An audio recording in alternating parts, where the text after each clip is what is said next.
Hello, gamers! Are you ready for the where the fuck is my jump scare?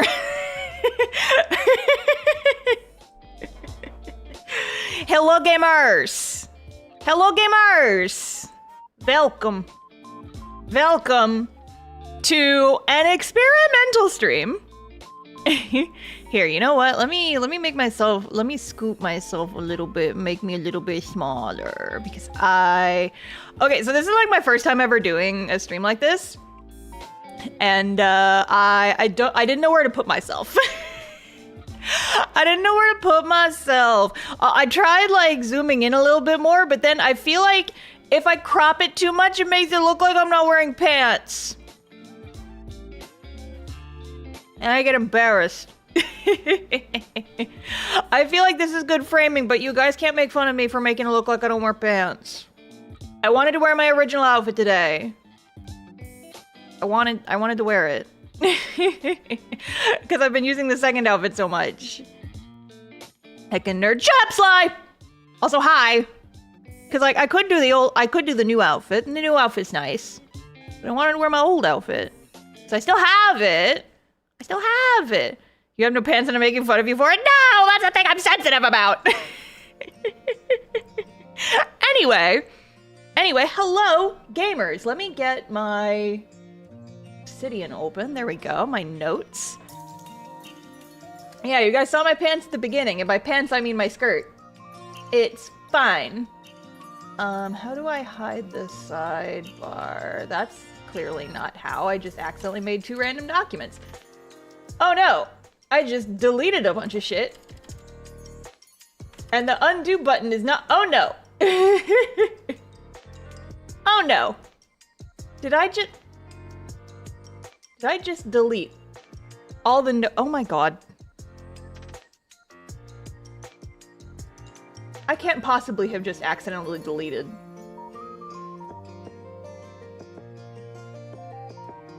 And I can't get it back. Obsidian, please. I took notes for this stream. Obsidian, no. Please hold. Let me check my documents. Everything is going according to plan. Oh my fucking god.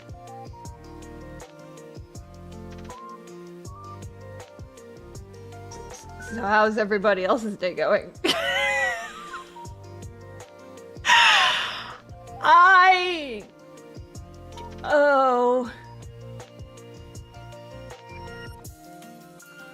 I was just trying to hide the sidebar.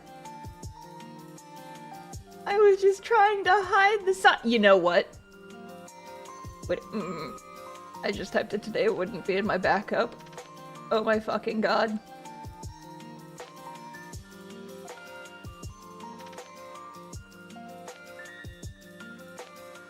Oh my okay, well, I guess we're doing this, we're flying by the seat of our pants today. Oh no, I spent several minutes typing up a whole thing. And it just disappeared, I guess. It's gone. It's super gone, which is fine. Hold on. Undo, delete. Document in Obsidian. This has never happened to me before. Settings.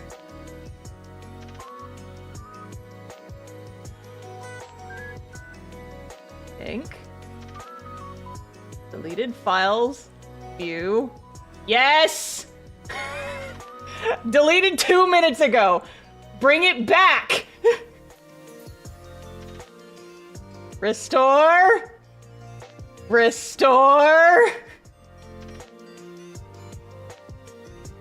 This file was deleted. We'll bring it back! Oh my fucking god.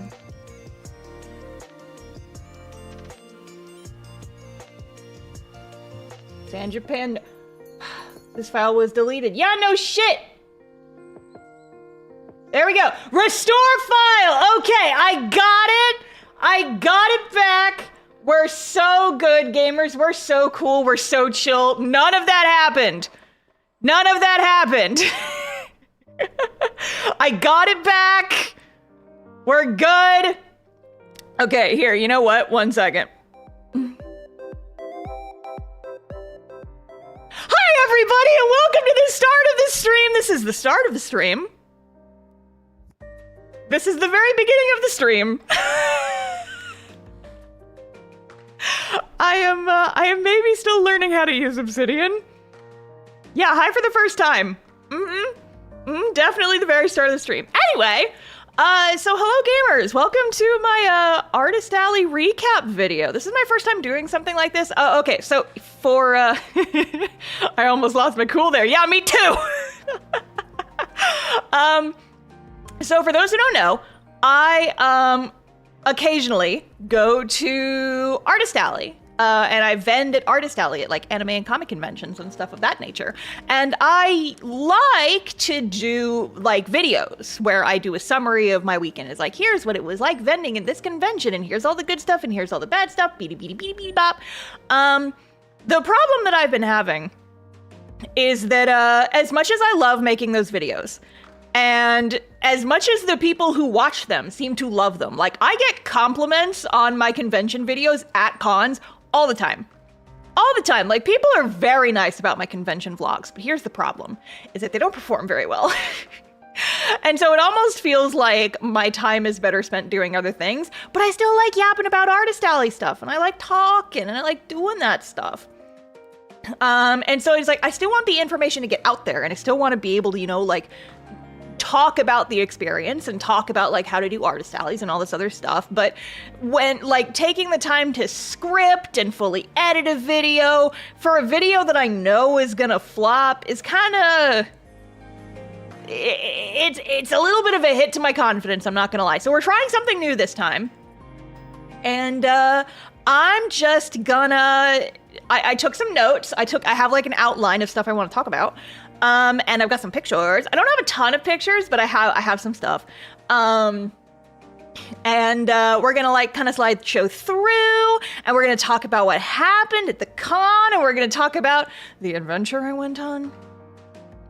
Because oh my god. This weekend was an experience. So, I guess let's just go ahead and get started. So yeah, so Sanjapan was last weekend. This was the little graphic that I made for it. And it's a pretty well-known convention in San Antonio that happens every year on Labor Day weekend. And this is a con that I have vended at once before. The last time I did Sanjapan was 2022, which was the first year they did it after, like, COVID, everything happened. And I actually did really, really well at that show. Sanjapan is known to be a very good show. Like, even people coming in from out of state can make good money at Sanjapan. The result of that, however, is that it is extremely competitive. It is a very hard show to get into, and what makes it even more difficult is that it is a lottery show. If you don't know what that means, there's usually a couple different methods to get into Artist Alleys. There's first come, first serve, which is exactly what it sounds like. This is usually done for like smaller cons. There's jury, which is people will, it's like applying for a job, right? You send in an application, you send in your portfolio, you send in pictures of your setup, and you're like, this is what I sell, this is what I do, this is kind of my artist identity, this is the type of stuff that I sell, da-da-da-da-da, please let me in. And usually there is a committee of people who will go through and look at everyone's applications and handpick who gets to vend at their event. I usually have pretty decent luck getting into juried shows. Not to brag or nothing, but I feel like I have a pretty strong portfolio. I do pretty well at cons. I'm like, you know, kind of a recognizable figure in some circles. So with a jury convention, there's usually a pretty good chance that I'm gonna get in. At least that's been my experience. There's also lottery conventions. And I swear to God, I have never gotten into a lottery show. Lottery show is you put in an application and pray. because they just pick people out of a hat. And then that's who gets to be in the artist alley. And for competitive shows like San Japan, which is a lottery show, by the way, whether or not you get in is up to the whims of the gods. And I have never gotten into a lottery show, I don't think. In all the years I've been doing Artist Alley, I don't know if I have ever been accepted into a lottery show. But San Japan's a lottery and you got to do that. Yeah, well. The first time I got into San Japan, that first year, they had a lot of cancellations because it was during COVID times, and so a lot of people had to cancel. So they had like 20 open spaces a few weeks before the con, and so they opened up last-minute emergency juried applications. They got like 200 applicants for 20 tables, and your girl got in. That's the only time I've ever gotten into San Japan in the past, and I have applied multiple times.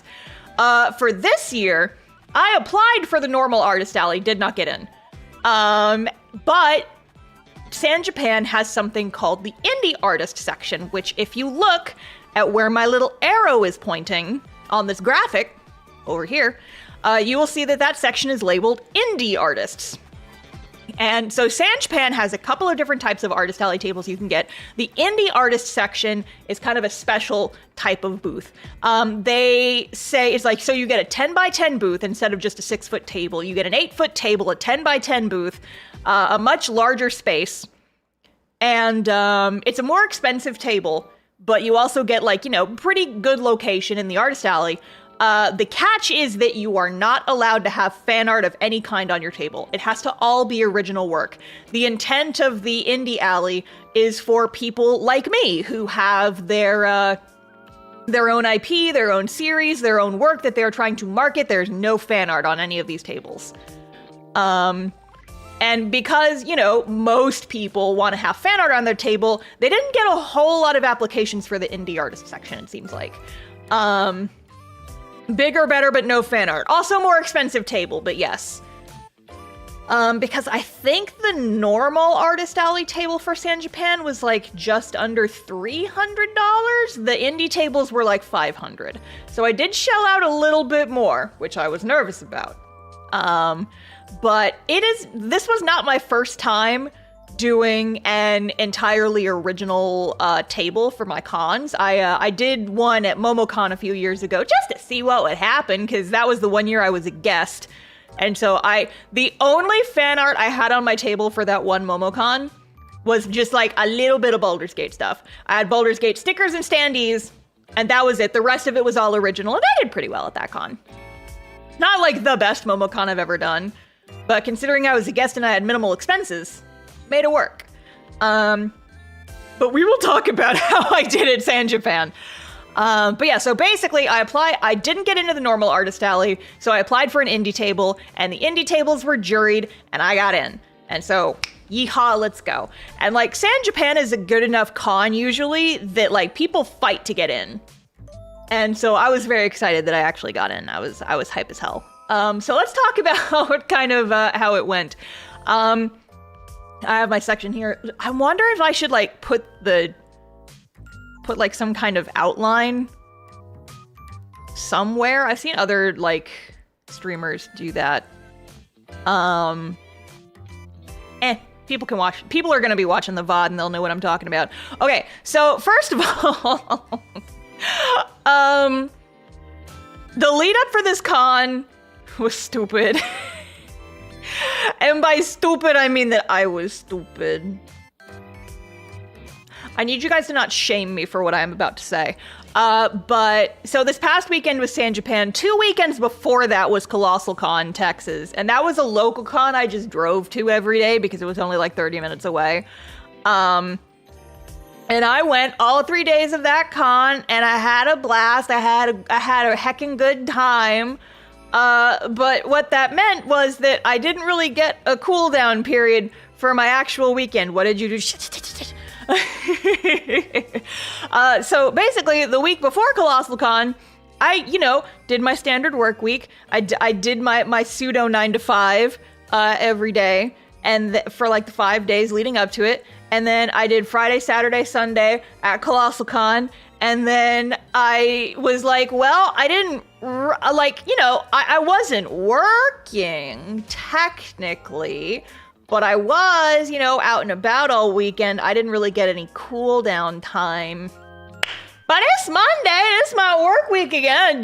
Time to jump back on the horse. And so I didn't really get like a cool down time over my weekend right before San Japan. And it did this fun little thingy called biting me in the ass.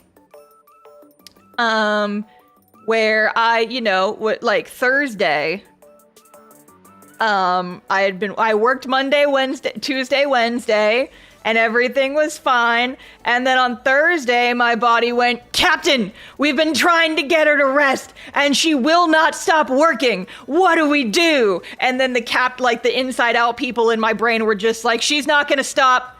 Shut the bitch down. And I got an aura migraine that lasted 2 days.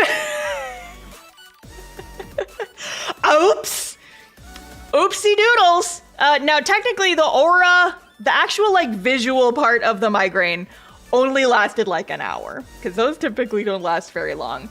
But the resulting weird brain headache, like, mild to bad headache, and just, you know, just all that, it lasted, like, all day Thursday, all day Friday, judging you so hard. Shut up! Shut up! You know who else is judging me? My fucking therapist. She was mad at me. She's like, now why did you do that? And I'm like, because I wanted to do it. Listen, I can't help it that my day job is fun. God damn it. That's my problem. What do you do when you're addicted to the fun little serotonin you get from accomplishing work tasks and your work is drawing cute little blorbos? I don't have a problem.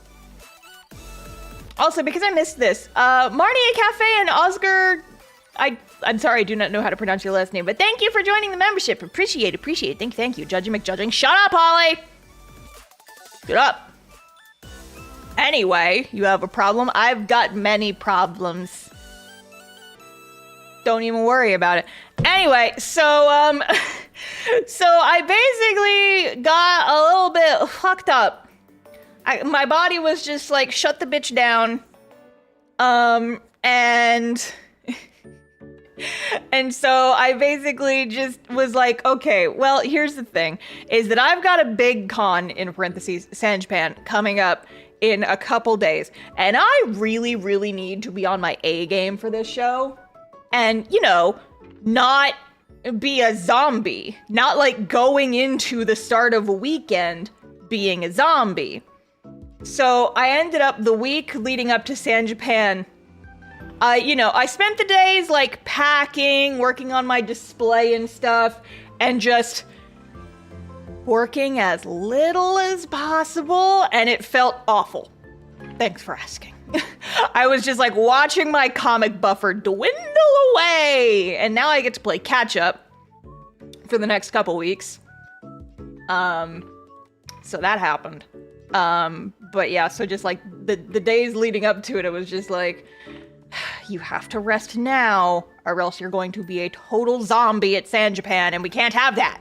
We can't have that. So I went into the con, you know, lovely and refreshed, but God, at what cost? God, at what cost, right? But yeah, so anyway, it took a couple of days to like get my setup all figured out and pack and everything. I was taking it kind of slow. I was trying to take it easy as much as possible. But now we can move on to Thursday. So I debated driving down like early Friday morning instead, and, you know, like saving myself a little bit of money on a hotel. And I decided that it would be less stressful if I drove in the night before, even though it would mean a couple $100 more in expenses because it would be an extra night at the hotel. I decided that it was worth it so that I didn't potentially like get stuck in Friday morning traffic and just have all kinds of difficulties. I was so scared of like, what if there's a really bad traffic jam trying to get to downtown San Antonio on a Friday morning? What if something terrible happens and there's like no buffer time? All this other stuff. So I decided to spend a little bit of extra money and get a hotel room on Thursday night. So I drove down Thursday because setup for artists started at like 2, but I couldn't check into my hotel until 4. So I left at like 2. And from where I am in Austin to San Antonio is supposed to only be like an hour and a half. Supposed to be. Supposed to be only an hour and a half. It was 2.5 hours. For a couple of reasons. One, my GPS took me in a stupid direction. Stupid direction. There's one road. There is a single interstate. I-35 goes directly from Austin down to San Antonio. It is one street. You get on one street and you stay on the one street all the way down to the next town. It's easy. A baby could drive it. And my fucking GPS was like, hey, you're trying to go to San Antonio? You're trying to drive to San Antonio? Take every back road. We're going to avoid I-35 for as long as humanly possible. Fuck 35. Take this random, like, farmway toll road for no reason. And I'm like, I should not have to get on the toll road. Just put me on 35. You stupid GPS. It was a nightmare. Screw the GPS. Like, seriously, like, it kept putting me on these, like, these weird roads. And I'm like, this is not how you get to 35, but maybe the GPS knows something that I don't. And the answer is that no, the GPS does not know better than me. And I need to not listen to it sometimes, especially if it's like, okay, I know the basics of how to get there. I really only need the GPS for once I actually get into San Antonio so that I can get to the hotel. And the fucking GPS was just like, let's have a little quirky adventure on the side roads with all these fucking stop signs and all this other shit. And I'm just like, God fucking damn it, GPS. Anyway. So here, I have, where's my image slideshow? No. Okay, it's not showing these in order. Ah! Where's my silly little images? There we go. So, this is... This top image, I did some little doodles, some little artist alley doodles, just between customers while I was sitting at my table. So I'm gonna have some of these to show as well. Shrimp. Yeah, so the shrimp is bugs sticker was done by a friend of mine who was across the aisle from me, across the aisle and a couple over. Yeah, I did post these on Patreon, so if you're on Patreon, you will have seen all of these. I posted some of them to Blue Skies, but not all of them, so some of these will be new to you guys. Golden Feather, thank you for the membership, appreciate it. Thank you. But yeah, so Puns and Needles is the name of the artist who did the Shrimp is Bug sticker. Danny, they are fun. We were yapping at each other. But yeah, so I had just like a blank space and it was the perfect size for Shrimp is Bugs. And the colors were even pretty similar to the marker I was using to sketch these. So I was like, yeah, that's where that sticker's going. But yeah, so basically I got down to San Antonio and listen, guys, listen. So my mods, lovely people, all of them, they tease me relentlessly.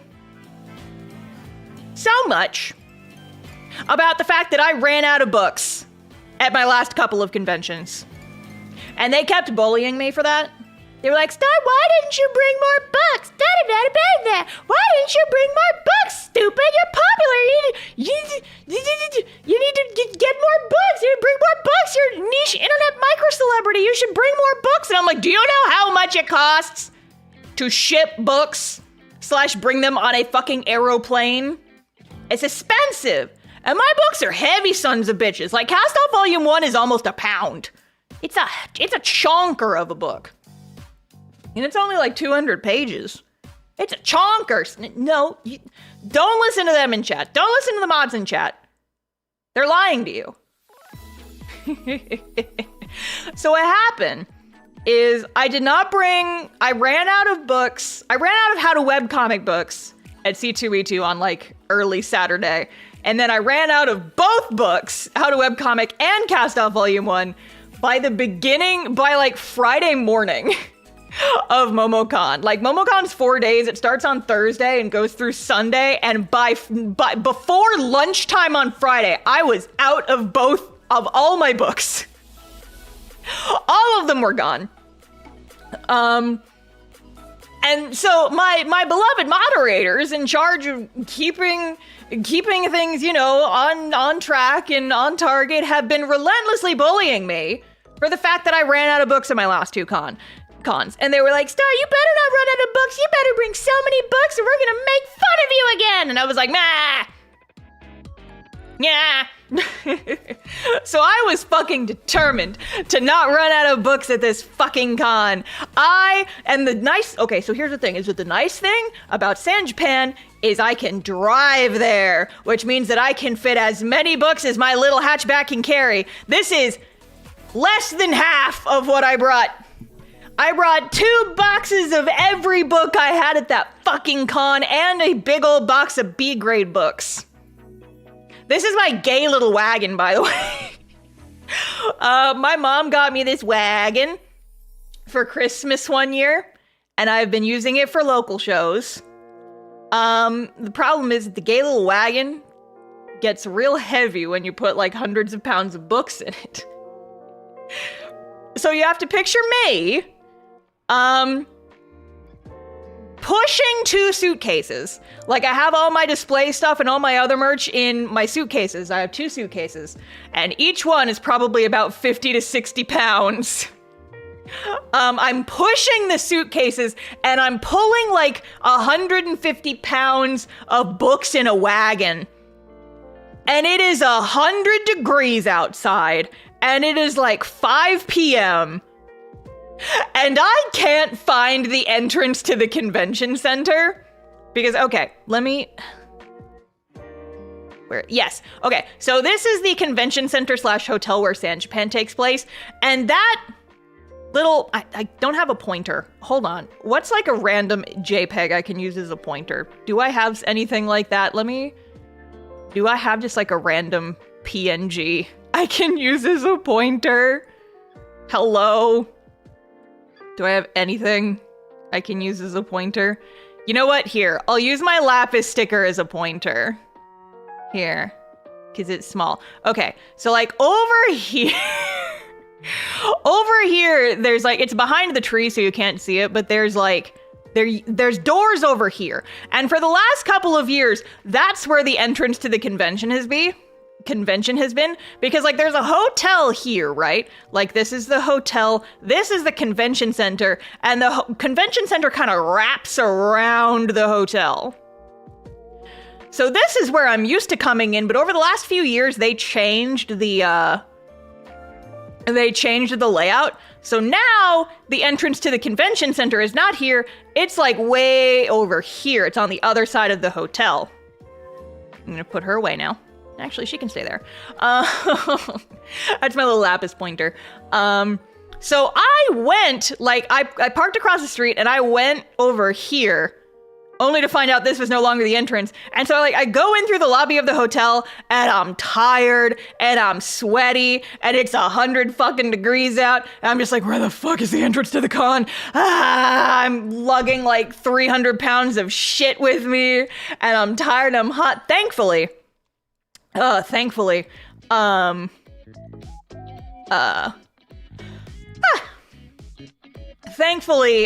friend of mine was sitting in the lobby of the hotel because she was staff for the weekend. Did they not notify the vendors about that? They did. I'm stupid is the problem.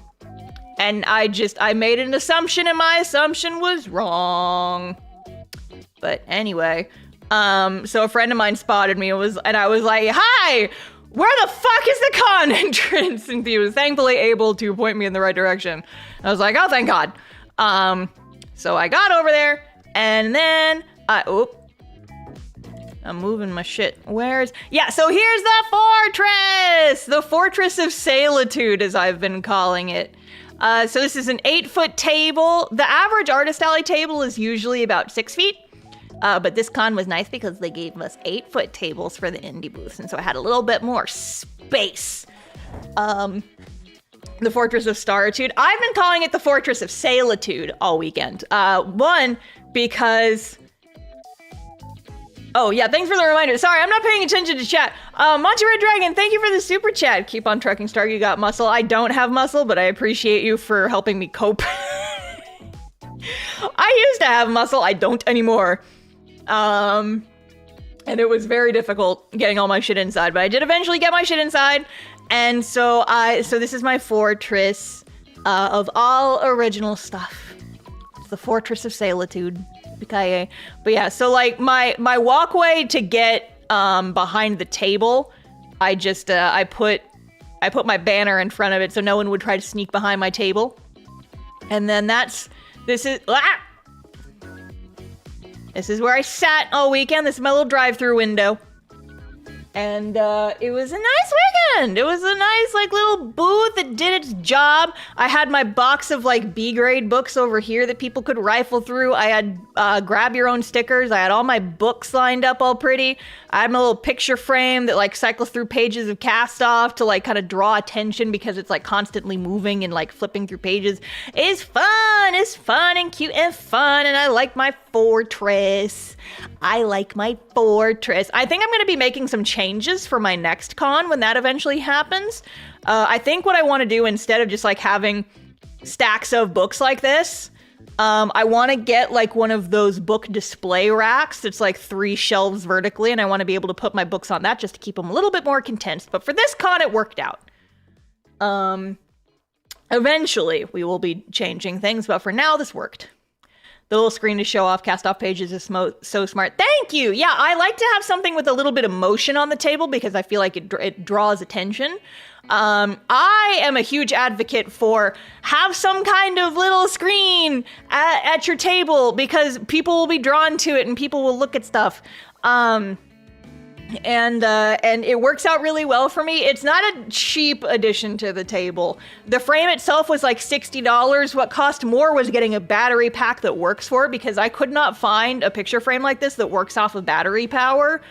So it has to be plugged in, but it wants like a wall plug. It wants an AV plug. And so I had to buy a special battery pack that has an AV plug in it. And it was kind of expensive. It was like $100. But it can also start your car. And I have used it to start my car before. So if anyone wants a recommendation, I don't have like an affiliate link or anything, but if anyone wants a recommendation for a battery pack that can also jump your car if you need it, the Halo Bolt has been a very good friend to me. And also it comes in rose gold, which is pink. And so I like mine. It's about the size of a brick, and I bring it to all my conventions with me, and I love it. But yeah, it's the battery pack is just like hidden, like underneath this shelf, and I just have my little picture frame plugged into it, and I just hide the wire, and it's very convenient. But yeah, so here's the fortress. So I set up my fortress, and it was so fucking hot, and I was so goddamn sweaty, and so setup actually didn't take very long.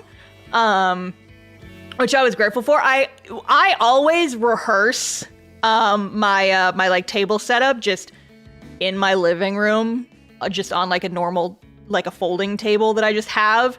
And so I get my display looking how I want it. I take a picture of it, and then I can reference that picture when I actually get to the event. And that helps it like just helps setup go way faster. Was there any room for a desk fan? There was not. I did not need one, and we'll get to that.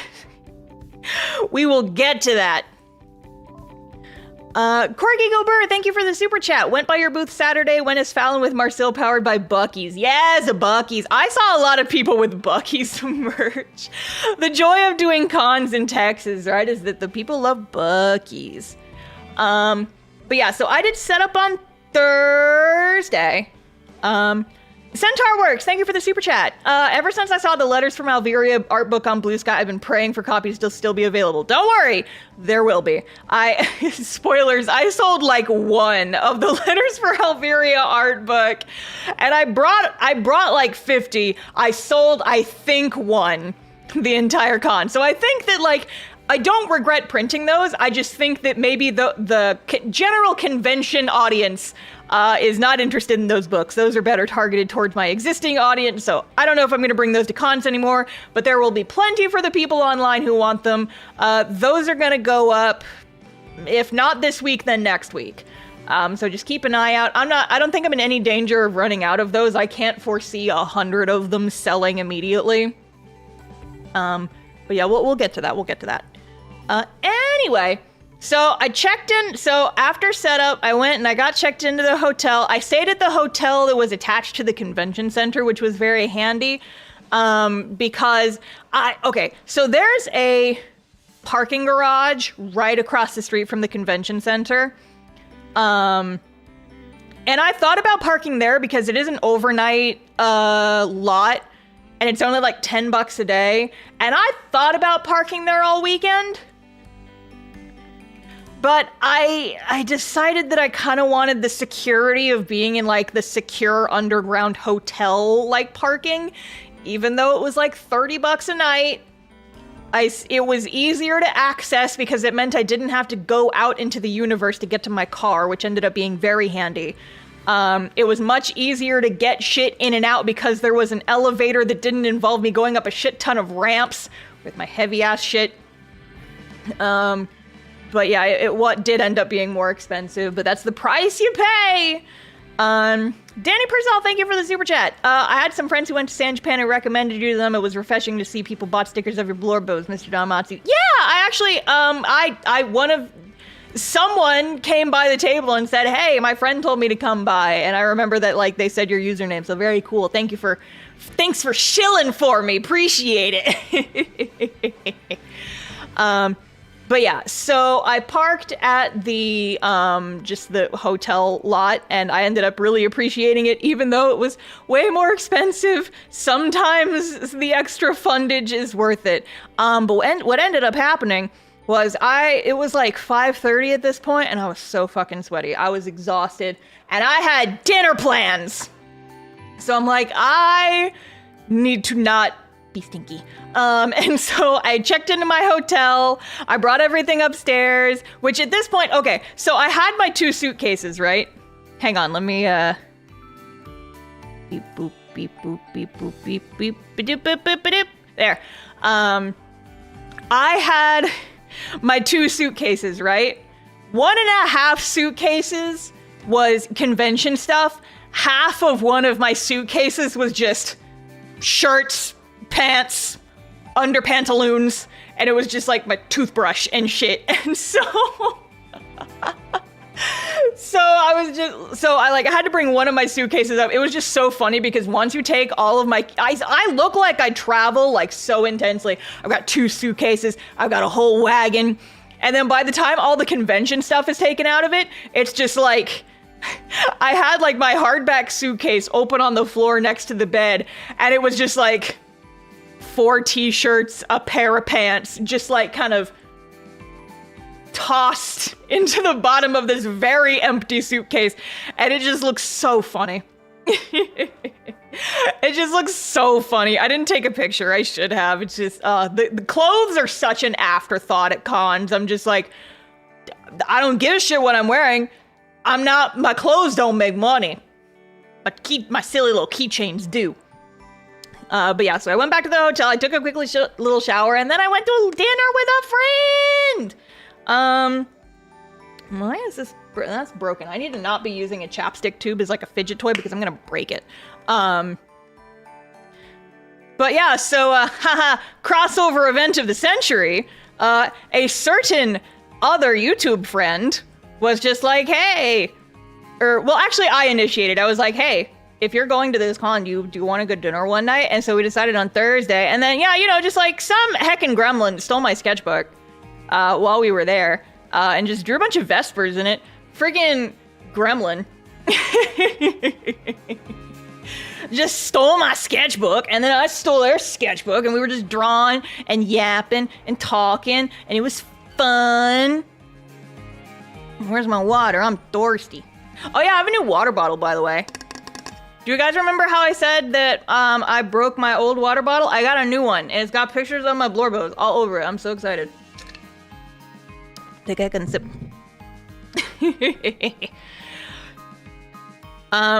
But yes, so if y'all are familiar with fellow art YouTuber Actually Ray, we went and we got dinner and we drew Blorbo's and it was fun. It was fun. We had a good time. But yeah, so that was Thursday. That was Thursday. Hashtag crossover event of the century. But yeah, so let's see where I keep losing my image slideshow. But yeah, so these are also doodles from Friday. So yeah, it's Friday. Where's my notes? Okay. Oh my God, wait. So there's one more thing on Thursday. So I'm set. It's like 10 o'clock. I just got back from dinner because we stayed out kind of late. The place we went to was like an all-you-can-eat place, but there is a limit of like an hour and a half. And so our hour and a half was up, but they had outside tables. And so we were just like, well, we've been kicked out of the restaurant, but they've got little tables and we still have daylight. So let's just sit over there and doodle. But by the time we left, it was dark out. And, you know, I get back to my hotel, and I park, I take a shower, and I do all this stuff, and I'm getting ready for bed, and I'm snurgling in, and I'm plugging in all my devices. And then I realize that I have fucked up. Because, okay, so I have a checklist of all the things I need to bring to a con. And I go down the checklist, and I check off the things off the list as I'm packing. And one of the things that I have to remember to pack is I have a little like dual charger plug-in thingy. And I use one of the plugs for my phone charger, and I have one of the plugs for a micro USB charger that I use to charge my external battery pack that is my lifeline for the entire weekend. Because I didn't leave until the afternoon of Thursday, I figured that I could get a little bit of extra charge on my phone and have it charging before I left for the con. So I took it out of my suitcase and I went and plugged it in at my bedside table where it usually lives. And then I just did a funny little oopsie doodle and forgot to grab it before I left the house.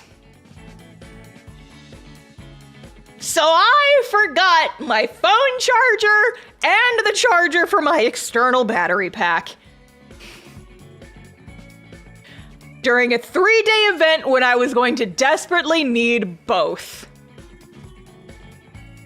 And so I was like, well, fuckity shit. Where's my, yeah, so there's my little comic on the right there is like, you know, it's 10 p.m. on Thursday and I just have the sudden realization I left my phone charger at home. Fucking hell. Did your mom bring them? Psh, no, my mom lives like north of Austin. It would have taken her like 3 hours in one direction to get down here. She wasn't gonna come all the way to San Antonio for me. Not when I could go to do what I ended up doing. So I had a backup charger, thankfully. I have a charger for my phone, like a lightning cable in my car because that's what I use to hook it up to the speaker. I have an old car. It doesn't have Bluetooth. So I use a cable to stick it. And so I was able to use that. And then the hotel had some USB charging ports just like on the desk. And so I was able to use that to charge my phone. So my phone was charged at the very least. And I did keep it on low battery mode for basically the entire convention because I wasn't sure how long I was going to be able to use my battery pack. But I went into that con with a fully charged battery pack. So I figured if I went and I got a new charging cable for it on Friday, I could charge it Friday night and then I would be good for the rest of the weekend and nothing bad would happen. So here's what I did. On Friday morning, I woke up super early and I walked down to the closest CVS pharmacy because I figured that would be the place that's open the earliest, that was likely and was physically closest, that was likely to have USB like charging cables. And I did have my car, so I could have driven somewhere if I had to, but I wasn't especially eager to like go out in my car because I figured there would be like traffic and I didn't want to risk any kind of incident. So let's see where, yeah. So this is my little Riverwalk picture. This is right outside the CVS because the closest CVS is on the San Antonio Riverwalk. Just like a 15-minute walk. So I walked over there, and my God, I don't know if San Antonio is just always like this because it has a river running through it, but holy fuck, it was humid. Holy fuck, it was humid.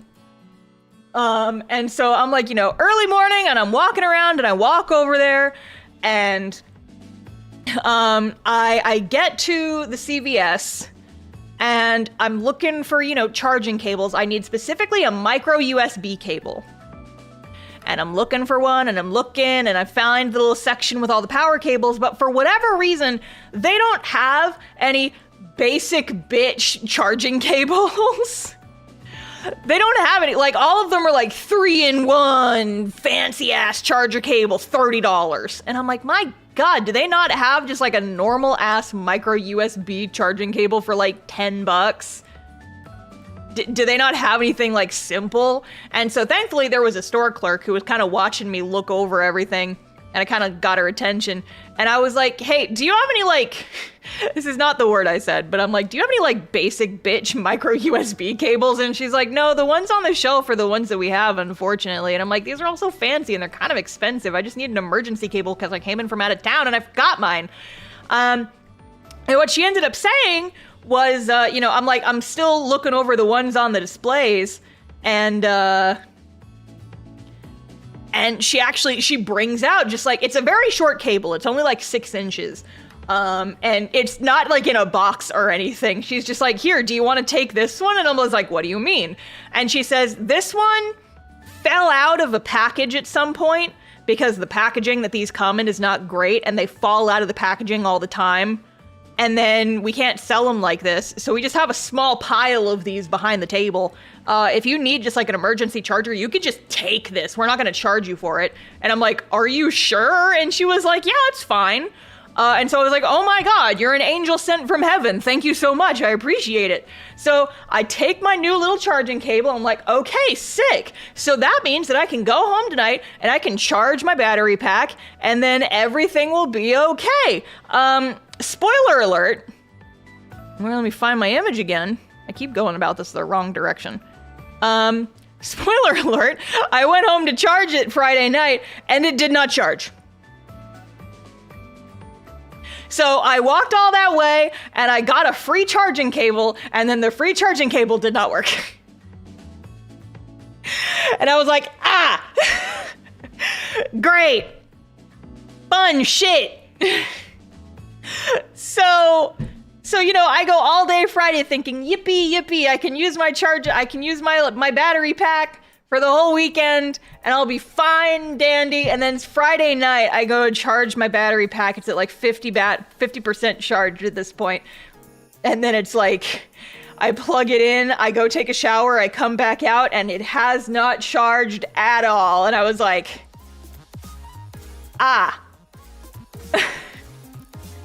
And we'll come back to that. Put a pin in that, we'll come back to it. Anyway, we're getting a little bit ahead of ourselves. So Friday, I got to the con early, thinking I was dandy, thinking I was fine. And go back, because these are also Friday doodles. Rory is an Uma. That's not Rory! That is my beloved Tokai Teo from memory. I think I left out a few details on her design because I wasn't looking at a reference. But just because a character has a ponytail does not mean it's Rory. Appreciate the vibes, but no, that is an actual character. But yeah, so we get to the con, and there was like a big rush of people. Like right when it opened, because it opened at like 11 on Saturday. There was like a line to get in, and when we first opened, there was like, boom, we got rushed by a bunch of people way early in the morning. And then it kind of died after the first like hour or two. And I'm just like, okay. Well, I mean, maybe a lot of people are just still at work or whatever. Where'd all my customers go? Hello? So what ended up happening was, I had a lot of people come by and not a lot of people buy stuff. So it was I wrote down in my notes, lots of looky-loos and people who were just like, oh, this looks cool, but we're still making our first round around the artist alley. We'll have to come back later, or I'll think about it and maybe come back later. Lots of people like that. That was like 50% of the people who came by on Friday was, some just walked past.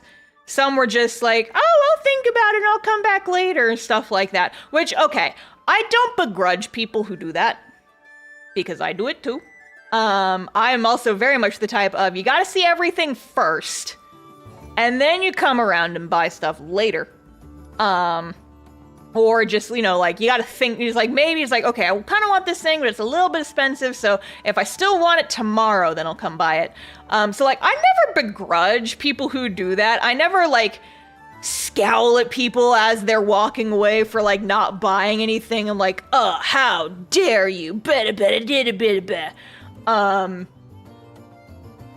don't get mad at people for doing that, but there was, like, a higher than usual percentage of that this Friday, I felt like. And so, you know, I thought I was doing all right. I thought I was doing okay. And then after the con, like after Friday, I was going around and I was like tallying up my sales and I was writing down my records. And so we'll get it.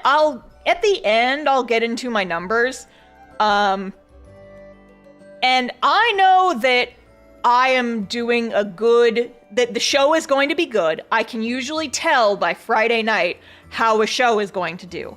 Because if I break even on the first day, if I break even by the end of the first day, it's going to be a good show. Because at that point, there's still at least 2 days left just to make profit, right? If I break even within like the first half of the first day, it's going to be an awesome con. If I don't break even on the first day, that's when I start getting a little bit nervous. And this con, I did not break even on the first day. I paid back my hotel with my sales from the first day, like just barely. But I still had a $500 table that I also needed to pay back. And like, you know, thankfully this was kind of a low expense con in general, just because like I didn't have to fly. I didn't have to pay for food because I just brought a bunch of stuff in a cooler. So I didn't have to pay for expensive con food or anything. But yeah, so I ended Friday and I hadn't broken even yet. And I was just like, uh-oh.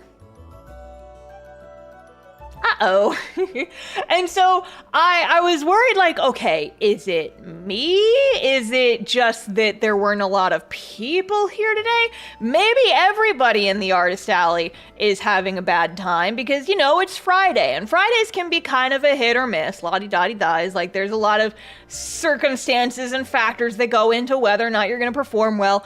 And so Friday night, as I was settling in, I went and I checked on like the San Japan Artist Alley Discord just to see what other people were saying. I'm like, well, surely I can't be the only one who's doing bad. Surely if this Saturday or if this Friday was so bad for me, surely other people were also doing poorly. It can't just be me, can it? Surely it's not just me. I go onto the San Japan Artist Alley Discord and people are talking about how it's like, wow, we had record-breaking sales today. This is our best Friday we've ever done. We made so much money. And I'm like, oh God, I'm the problem. Oh God. Oh no. And it's like, I was worried because it's like, okay, yeah, this is the first con in a while where I haven't brought any of my fandom stuff, but you know, surely my sales won't be that different, right? And it's like, I'm starting to see like all the other messages from people who are like, yeah, we're doing great at this con, I love this con, and I'm like, oh God, I am the problem. Everyone hates me and I spent so much money getting to this con and it's good. Oh my God, what do I do?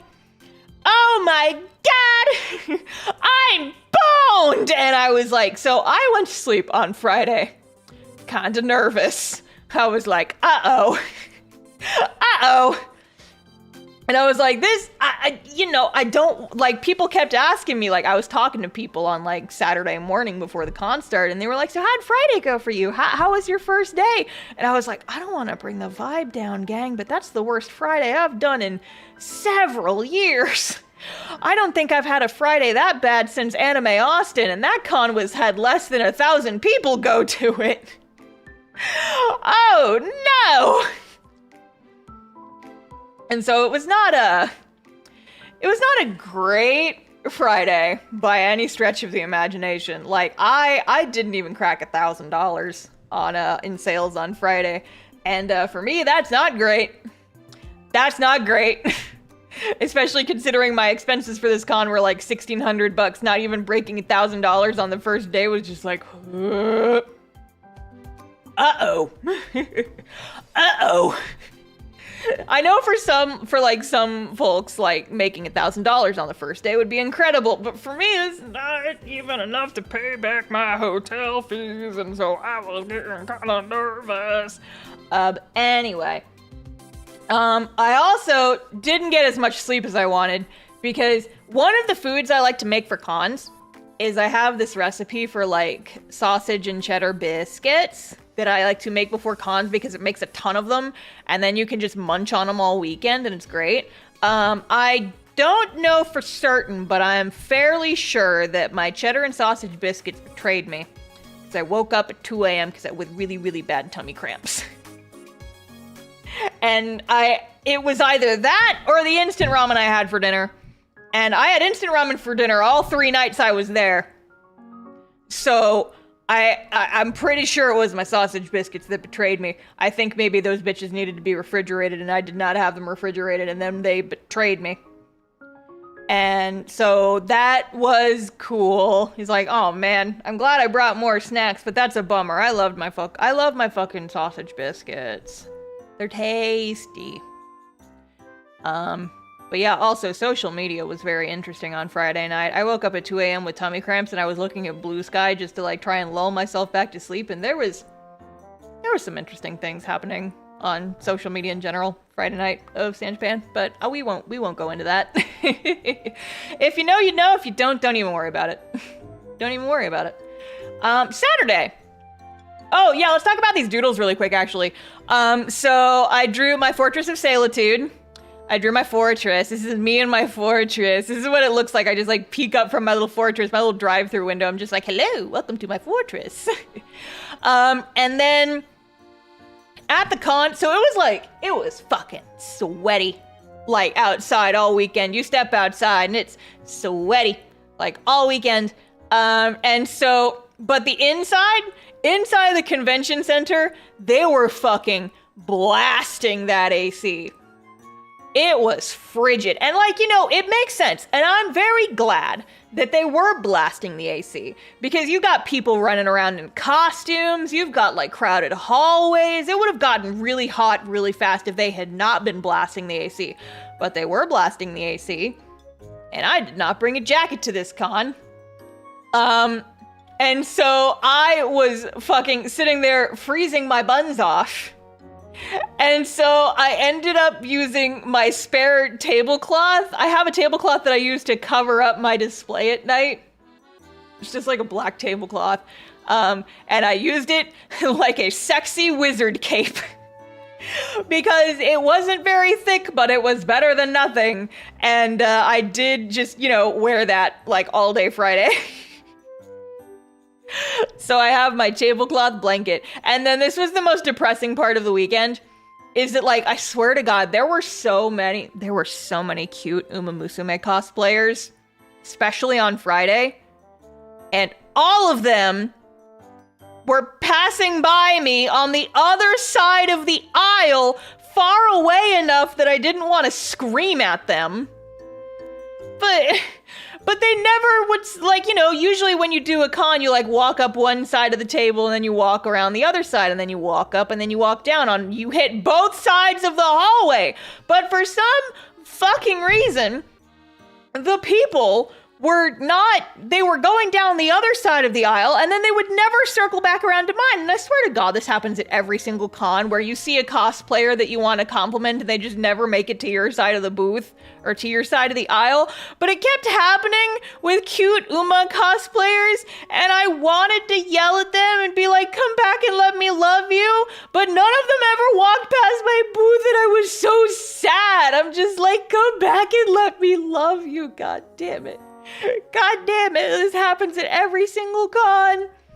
Every single con, I swear this happens. I was very sad. Anyways. But yeah, also, these are just like some more Friday doodles. I doodled a Teo because I was so sad about all the Uma Musume cosplayers ignoring me. And then this, we've already talked about what this is. This was my, my cursed phone charger. There will be more to this story in a moment, don't you worry. And then this was me at my big ass king bed all to myself. Tee-hee. Because if you get a hotel room for just one person, they always give you like a king bed. And it's comically large. I starfished across that fucking thing. I laid across it diagonal and there was still extra space. And I was like, this is my zone now. This is my blessed star zone. The big space. Okay. So now we've gotten to Friday morning. Saturday morning. So Saturday morning, I woke up super duper early. And because the con wasn't going to open until 10, but I got to the artist alley as soon as they let us start setting up for the day, which was like 8 a.m. I woke up early and I got down there as early as I could, and I rearranged a handful of things on my display, just to, you know, try and encourage more sales, get things better into like the line of sight. I just went and like kind of rearranged just a smidgen. And I also spent the morning like walking around window shopping at all the unattended booths, because a lot of people don't get there that early except for like me and a handful of other folks. I did get a chance to talk with other artists, but I didn't get to do a whole lot of shopping because I was doing this con by myself, which meant that I didn't have anyone to watch my booth for me, which meant that I couldn't walk around to go shopping, which was honestly probably better for my wallet. Like, Lord knows I don't need to be spending more money on stickers when I have almost an entirely filled sticker book with just a bajillion stickers in it. But I did spend some time channeling good luck into my big ass lucky coin because Friday sales kind of sucked. So here's the story. I have I'm not like actually superstitious, but I do keep small trinkets and like special little things that people give me at cons. I have like my business fanny pack. So whenever someone gives me like a trinket that I can attach to the fanny pack in any kind of way, I will add it to the fanny pack. If you look at my business fanny pack now, there's like a whole bunch of like little tiny keychains and little bitty like bracelets and trinkets and like pins and stuff. Just stuff that people give me at cons. I feel like I like collect. If you've ever been to an anime convention, sometimes people just give you things.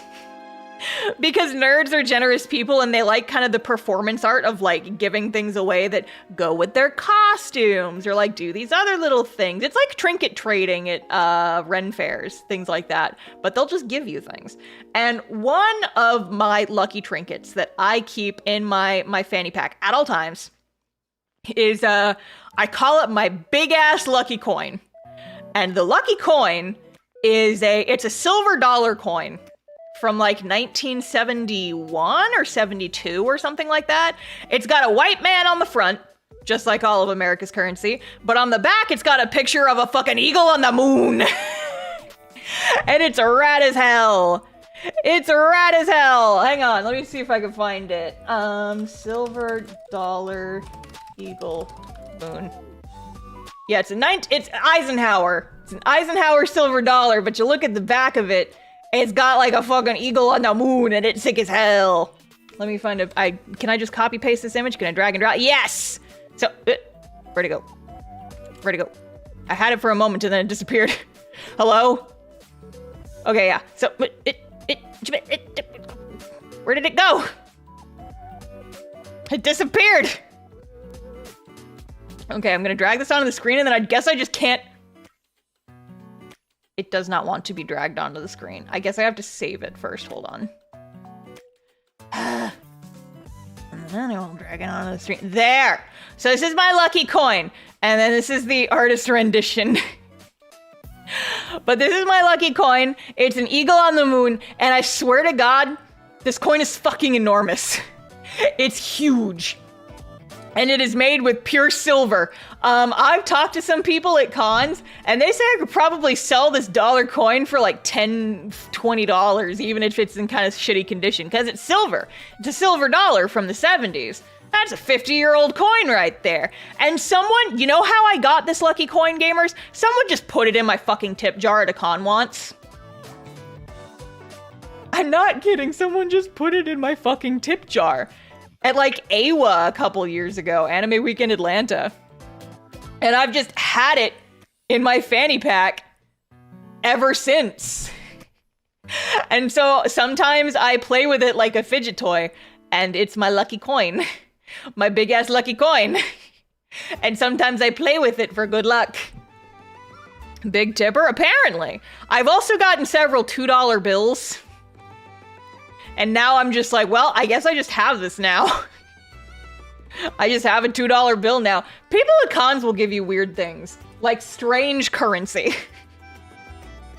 But yeah, so that's my lucky coin. But yeah, that coin like fits very nicely in the palm of your hand. It's like 1.5 inches at least. It's a big coin. That's where they've all gone. Yeah, you want to find a $2 bill? Check the tip jar at an anime convention. That's where they're going, apparently. So I also just have like some assorted Vesper doodles here. I will let you guys know what that is about. A friend of mine wants to get into DMing and invited me to be part of a campaign that she is running. And I was like, well, I do happen to have a cute little Blorbito who would be very fun to play, who I kind of want to explore a little bit. And so we haven't started playing yet. I don't know when it's going to start. It's probably not going to be for a couple more weeks. We still have to figure out like what nights everyone is free. But we have been informed that the way that the first session will start is all of our characters being sent to juvenile hall. And so our DM was like, you have to tell me what your character got arrested for. And I'm like, she probably something accidental, like she accidentally like caused some property damage. And so this was just like me envisioning like how she would react to that. It's like, I can't go to prison. What'll my future fan club think if they find out I'm an ex-convict? And so I just drew a couple little Vespers. But yeah, so Friday sucked. Like Friday was terrible. Saturday morning, within the first 3 hours of Saturday, I made more than what I made all day on Friday. And by midday on Saturday, I had finally broken even. And so I busted into my almonds. I had a bag of almonds that my mom bought me. And so I was just like, oh, hell yeah, these are my victory almonds. But yeah, so by like midday lunchtime Saturday, thank God it picked up some. And I was like, okay, we're good. We're good and I'm not boned. We are rocking from here. Let's fucking go. So let's see. So here's what I think happened. Let me go back to where's my graphic? Yes. Okay. So what I think happened, I keep grabbing the wrong layer. Okay. So what I'm pretty sure happened was the entrance to the con was up here. So like, this is the entrance to the artist alley and my table was down here. So what I think happened, based on guessing mostly, talking out of my ass mostly, but also I did talk to a lot of other artists who just like came by the table, or just like people I talked to over the course of the weekend, like before open and after closing. This is what I think happened. I think that on Friday, some people walked into the convention center and came down this way and hit like all of these booths over here. And so I think that's what that initial burst was, like on Friday morning. And then it kind of petered out because like the entrance to the dealer's hall was down here. What I think happened is that people walked into the artist alley and they hit up all of these tables first. And they just kind of started making their way back slowly. And so maybe by end of day Friday, they hadn't gotten down to us. Because like this little walkway right here behind the big sponsor booth, I feel like there wasn't really, some people thought that this was kind of like the back end of the sponsor booth. And I feel like maybe people didn't realize that they could walk through there because it kind of looked like a little backstage area. But it wasn't. Like, this was very much a walkable area, but I feel like not a lot of people were walking through here at all. Most people were coming into the artist alley and just going straight across. And so what I think happened is, like, the first day, everyone hit up, like, these first couple of booths, and less so all of us folks kind of down towards the bottom. And so then by Saturday, people were like, okay, we already saw all these booths, so let's start making our way deeper into the artist alley. And then that's when they started hitting our booths. And so that's why sales improved on Saturday. Again, this is mostly me talking out of my butt and just making assumptions based on, I've done a lot of conventions and just kind of, you know, looking at the map. That's kind of what I assumed happened. But from talking to other artists and like based on who did well on Friday and who did not do well on Friday based on where their table was, that's kind of the theory that I came to. I don't know how they would fix that. I don't know how the convention would improve that. Maybe making vertical aisles instead of horizontal ones. But I feel like that's just a problem in general, no matter how you lay out your convention, is like some people who are closer to the entrance are going to have like better table space versus like someone near the back.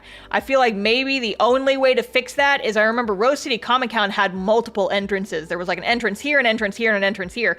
And so I was close to one of the entrances and was able to get like some pretty good foot traffic versus some other folks who were not as close to an entrance. But it really just depends on the venue. I don't know necessarily how they would have fixed that. But that's just kind of my impression. Let's see. Oh yeah, so a friend, okay, so also on Saturday, I had a couple friends who were at this con, and so I had like, you know, people stop by at various points throughout the weekend, and I had one friend who I told about my woes with my charging cable, my borked-ass charging cable.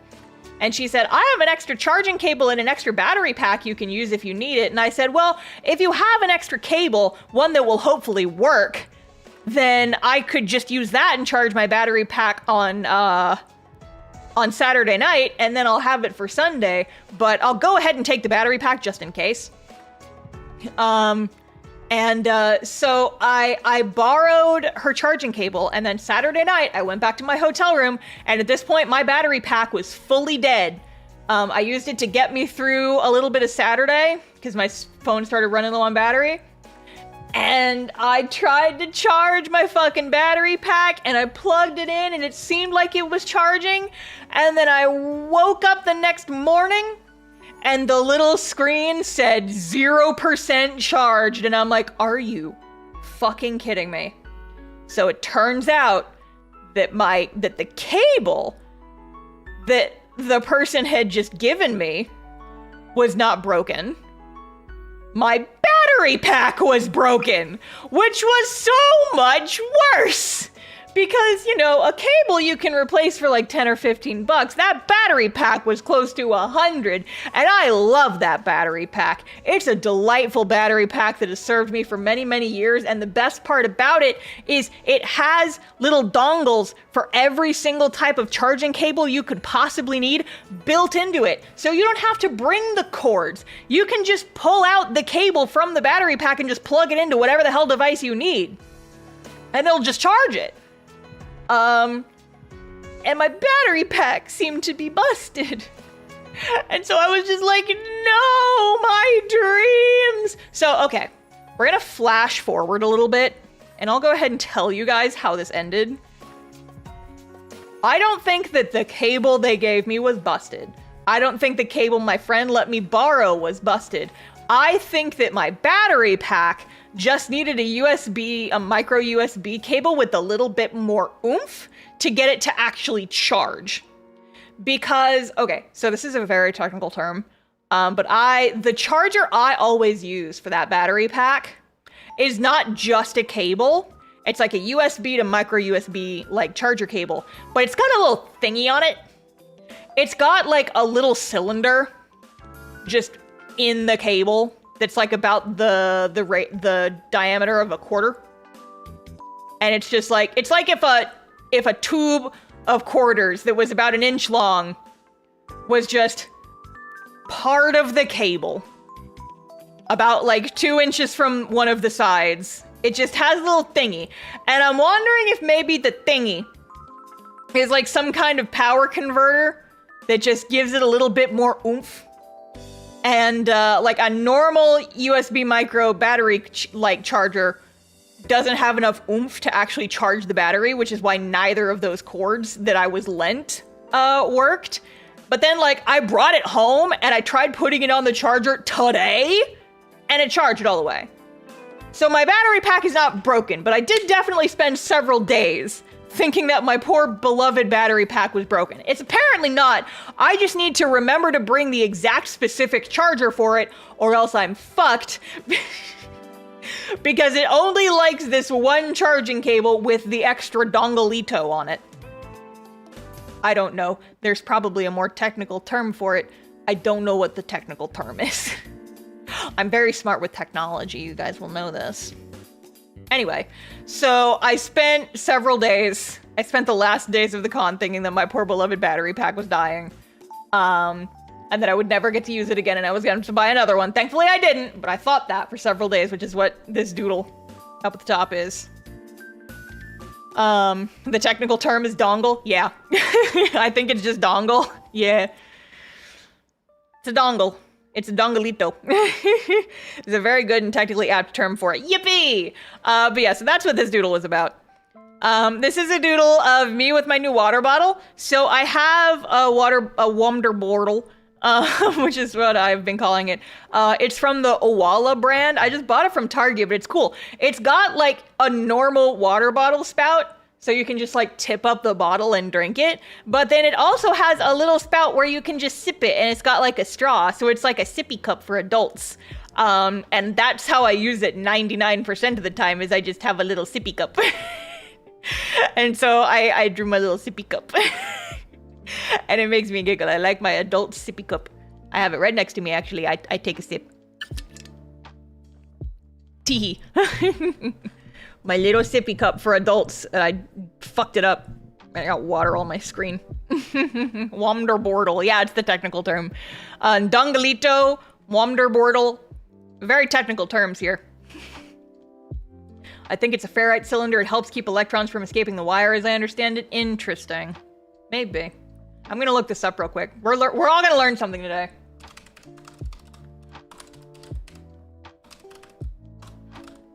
USB cable ferrite choke.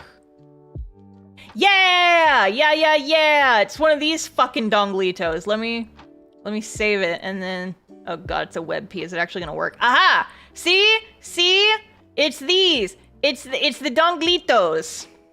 Do you see them? It's the dongelitos. So my charging cable that actually works for my battery pack has like one of these little sons of bitches on it. And so I tried 2 charging cables that did not have the little dongelitos on them, and it didn't work. But when I brought it home and I used the cable with the dongelitos, it did charge. And so I think the dongelitos are the secret sauce here. I think that's the secret. We have all learned something today. I will never call it by the correct name. They are dongelitos to me. Dongelito is the Spanish diminutive for dongle.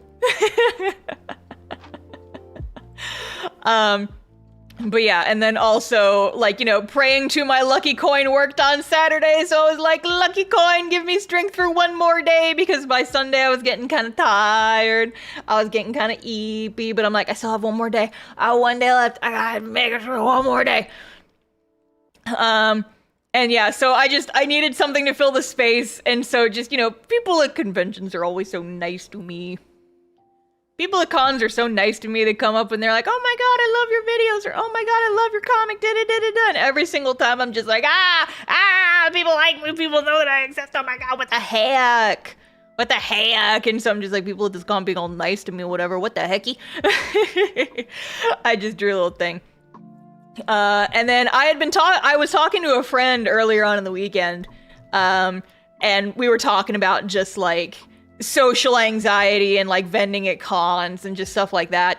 And something that I've always thought about that's cool about like being at Artist Alley is that, you know, if you're at a convention and you just try to make small talk with the people around you, it feels so awkward. It feels just like so forced. And I'm just like, I have so much anxiety just talking to people, but it's something different about you put me behind my Artist Alley table and I can yap forever. I swear to God, start a conversation with literally any person.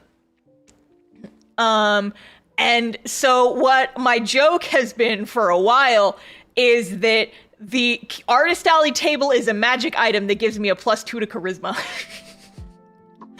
And it's just, I kind of figured out what it was. It's that, like, you know, when you're just kind of loose in a convention, you're just kind of on equal footing with everyone else, and that can be kind of nerve-wracking. But when I am specifically behind my Artist Alley table, that is my zone.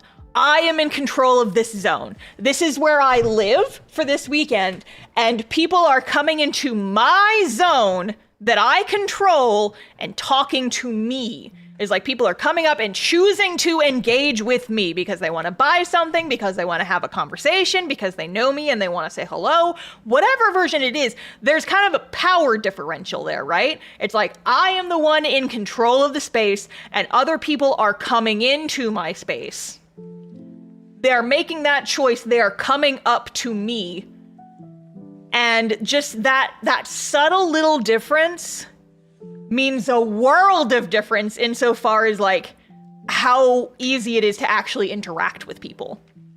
Because like when people choose to actively come up to me at a con, I can kind of like, you know, okay, welcome to my zone. And my go-to greeting is usually just like saying hello, and if they don't walk away immediately, I'll be like, yeah, just let me know if you have any questions and feel free to look around. I might like give like a 5-second spiel on some of the stuff on the table. And then I can just leave them alone and let them shop unless they like, sometimes people will be like, you kind of have to get a read on people. Like sometimes people will walk up and they'll just like either not respond to a hello or they'll just kind of nod politely. And if that's the case, I just kind of leave them alone and I let them browse. But sometimes people will come up to my table and I'll be like, hello, good morning or whatever. And they'll be like, hi, how are you doing? And I'm like, okay, we got a yapper. And in my brain, I just go, okay, this is a person who enjoys conversation. Time to converse. And then I'm just like, oh yeah, you know, I'm doing good. How about you? And they'll be like, oh, I'm doing great. It's like, da-da-da-da-da. How's the con been treating you? Blah-da-da-da-da. And I could just yap with random strangers forever, specifically when I am behind the table. But you take me away from my table and it's just like, my spell of self-confidence is worn off. Domain expansion, zone of confidence. Basically, yes. Very much that. I feel more comfortable to chat with someone as long as it's a subject we can both connect to. Yeah, and I mean, like, that is kind of what it is, because it's like, hello, I am the artist, these are my wares. If we're going to converse, it's probably going to be about that, or it's going to be about the convention that we are both currently at. Table armor. Exactly, it's table armor. I keep seeing shadows move out of the corner of my eye, and I think it's just my hair. Anyway. But yeah, so this was just like a conversation I had with a friend that I was just like, I feel like I want to draw that. That seems interesting. It's an interesting little bit. But yeah, so these were a couple just like more random doodles I did behind the table. Like, I think most of these were done on, yeah, these were all done on Sunday. So I have some Zephyrs, I have a Lapis. This is kind of unrelated, but like I drew this one with like a Micron pen, and then this one I tried drawing with my favorite brush pen, but my favorite brush pen was kind of running out of ink, and I was so sad, and I'm like, no, my beloved brush pen, my absolute favorite brush pen. And then I realized, well, if I need to buy a new brush pen, that means I get to make an order on my favorite website, jetpens.com. Oh no, what a nightmare this is. What a horrible, horrible thing that has occurred. My favorite website, jetpens.com, the place where I buy most of my stationery from, and now I have a perfectly good excuse to make a new order on jetpens.com and buy at least $35 worth of stuff so that I can get free shipping? Oh no, what a nightmare! So I still have not made a new order yet, because guess what, gamers? It's planner season! It's happy Hobonichi release month to those who celebrate. Brief aside to yap about journaling, it's Hobonichi season, and so it's time for everyone to buy their new planners for 2026, and I feel like I dodged a fucking cannonball because I looked at the Hobonichi lineup for next year and nothing jumped out as something that I absolutely needed to have. Like, none of the new covers, none of the new stationery, none of that stuff. And I was like, oh, thank God. Me and my wallet have dodged a fucking cannonball of expensive planner accessories. I do still need to buy my new planner for next year. I'm definitely sticking with the Hobonichi for next year just because I can't imagine going through life without it at this point. I bring that shit with me everywhere. I fill an entire page of my Hobonichi cousin every single night. It's part of just my therapeutic exercise. I have not missed a day all year, and I plan on keeping that shit going because it's so fucking good for my brain. However, so there's a couple different versions of the specific Hobonichi planner I like. One of them is just, the cousin, which is the one that I've been using for this year. And it's just like, you get all your planner stuff at the front, and then at the back, there is just like a page per day for every single day of the year. So it's kind of a thick book already, and I just make it thicker because I put a shit ton of like stickers and washi tape and scrapbooking stuff in there, and it's only September. We still have 4 months of the year left. And that book is getting chunky to the point where it's hard to write in. And yeah, so I think next year I'm gonna do the Avec, which is basically, it's the same planner, but it's split in half. And so you have one book that's for the first half of the year, and then one book that's for the second half of the year. And so I think that this coming year I'm gonna do that one so that I can, with more confidence, stick a bunch of shit in it and not have to worry so much about how much it's gonna chunk up the book, because then at the halfway point of the year, I get a whole new book that I can chunk up with all my stickers and shit. So there's Star's little journaling aside. Anyway, back to San Japan yapping. This was just like a little doodle I did just like on Sunday. Sunday was also kind of slow. I made about the same amount of sales on both Friday and Sunday. But Sunday was a shorter day, so it did feel like a little bit less slow, but I did still have points of the day where it's just like, there's not a lot of customers in this aisle. I'm just gonna doodle for like 10 minutes or whatever until I get a new customer. And so this was me just like lamenting, and I'm just like, oh, woe is me. I want to go shopping, but I can't leave my booth because I'm running this I'm running this table by myself, this con. Sob, woe is me. I do not need to be spending more money on shit.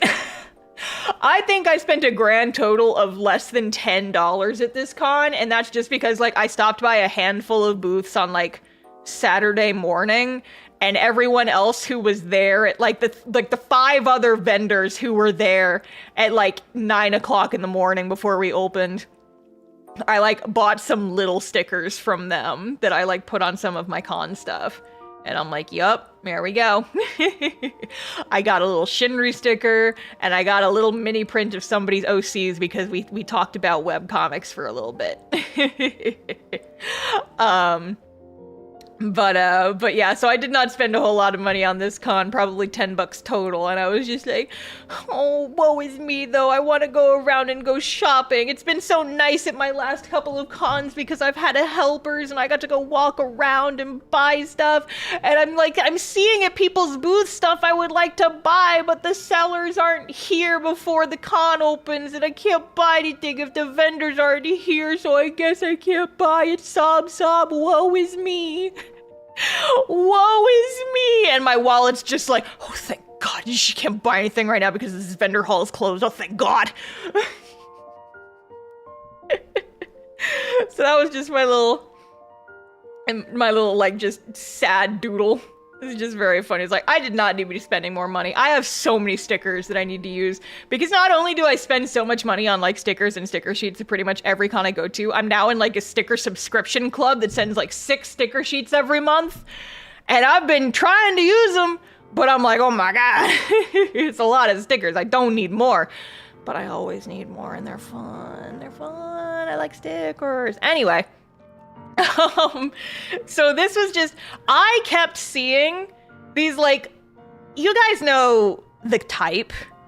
You guys know the type of, like, itty bitty little plushies that people will sometimes have of their favorite anime characters or VTubers or whatever that they have just, like, hanging off the back of their bags. This is probably a stupid comparison, but they're roughly Labubu sized. Just like little itty bitty plushies, like half the size of the makeshift plushies, just like little guys. And I was like, God, you know what would be fun? What if I made like a Lapis plushie that was that big just for me to have? Because you could grab it. That'd be so easy to just grab and just like hang off a bag. That'd be fun. And so I just was like, what would that look like? If I made an itty bitty Lapis plushie, how big would it be? And it was like, who did grab? He did grab. Yeah, got 24 karat gold Labubu size. Okay, where is that drawing actually? Because I saw so many people with Labubus hanging off their bag at this con. Where is my Labubu drawing? Yeah! Okay, so up here at the top, I saw so many people who had Labubus hanging from their bag, and every time I saw one, like someone with a Labubu on their bag walk past my booth, in my head I just went, Labubu. Like that fucking 24 karat gold Labubu video that's just in my head at all times. It's like, I have the 24 karat gold Labubu. And just the way she said it is stuck in my head. And I was making that joke to anyone who stopped at my table and had a Labubu, and I'm like, Labubu, there he is. He is the golden one. He is the chosen one. It just made me have a giggle. I had a little giggle. I wish I had like kept a tally of how many Labubus I saw. It was at least 20. I feel like next time I need to keep a running tally. Yeah, it's that Labubu. You have to spell it out. Labubu. And I'm just like, oh, look at that one. It's an orange one. Not the 24 karat gold Labubu. It's a blue one. Where is he? Where is the chosen one? The 24 karat gold Labubu. I don't know if he's at this convention. But I was having a giggle about it. Also, when I was at Colossal Con a few weekends ago, I finally bought one of those like little keychain keyboard clicker like fidget toys, and I kept it as like a keychain on my little art supply bag.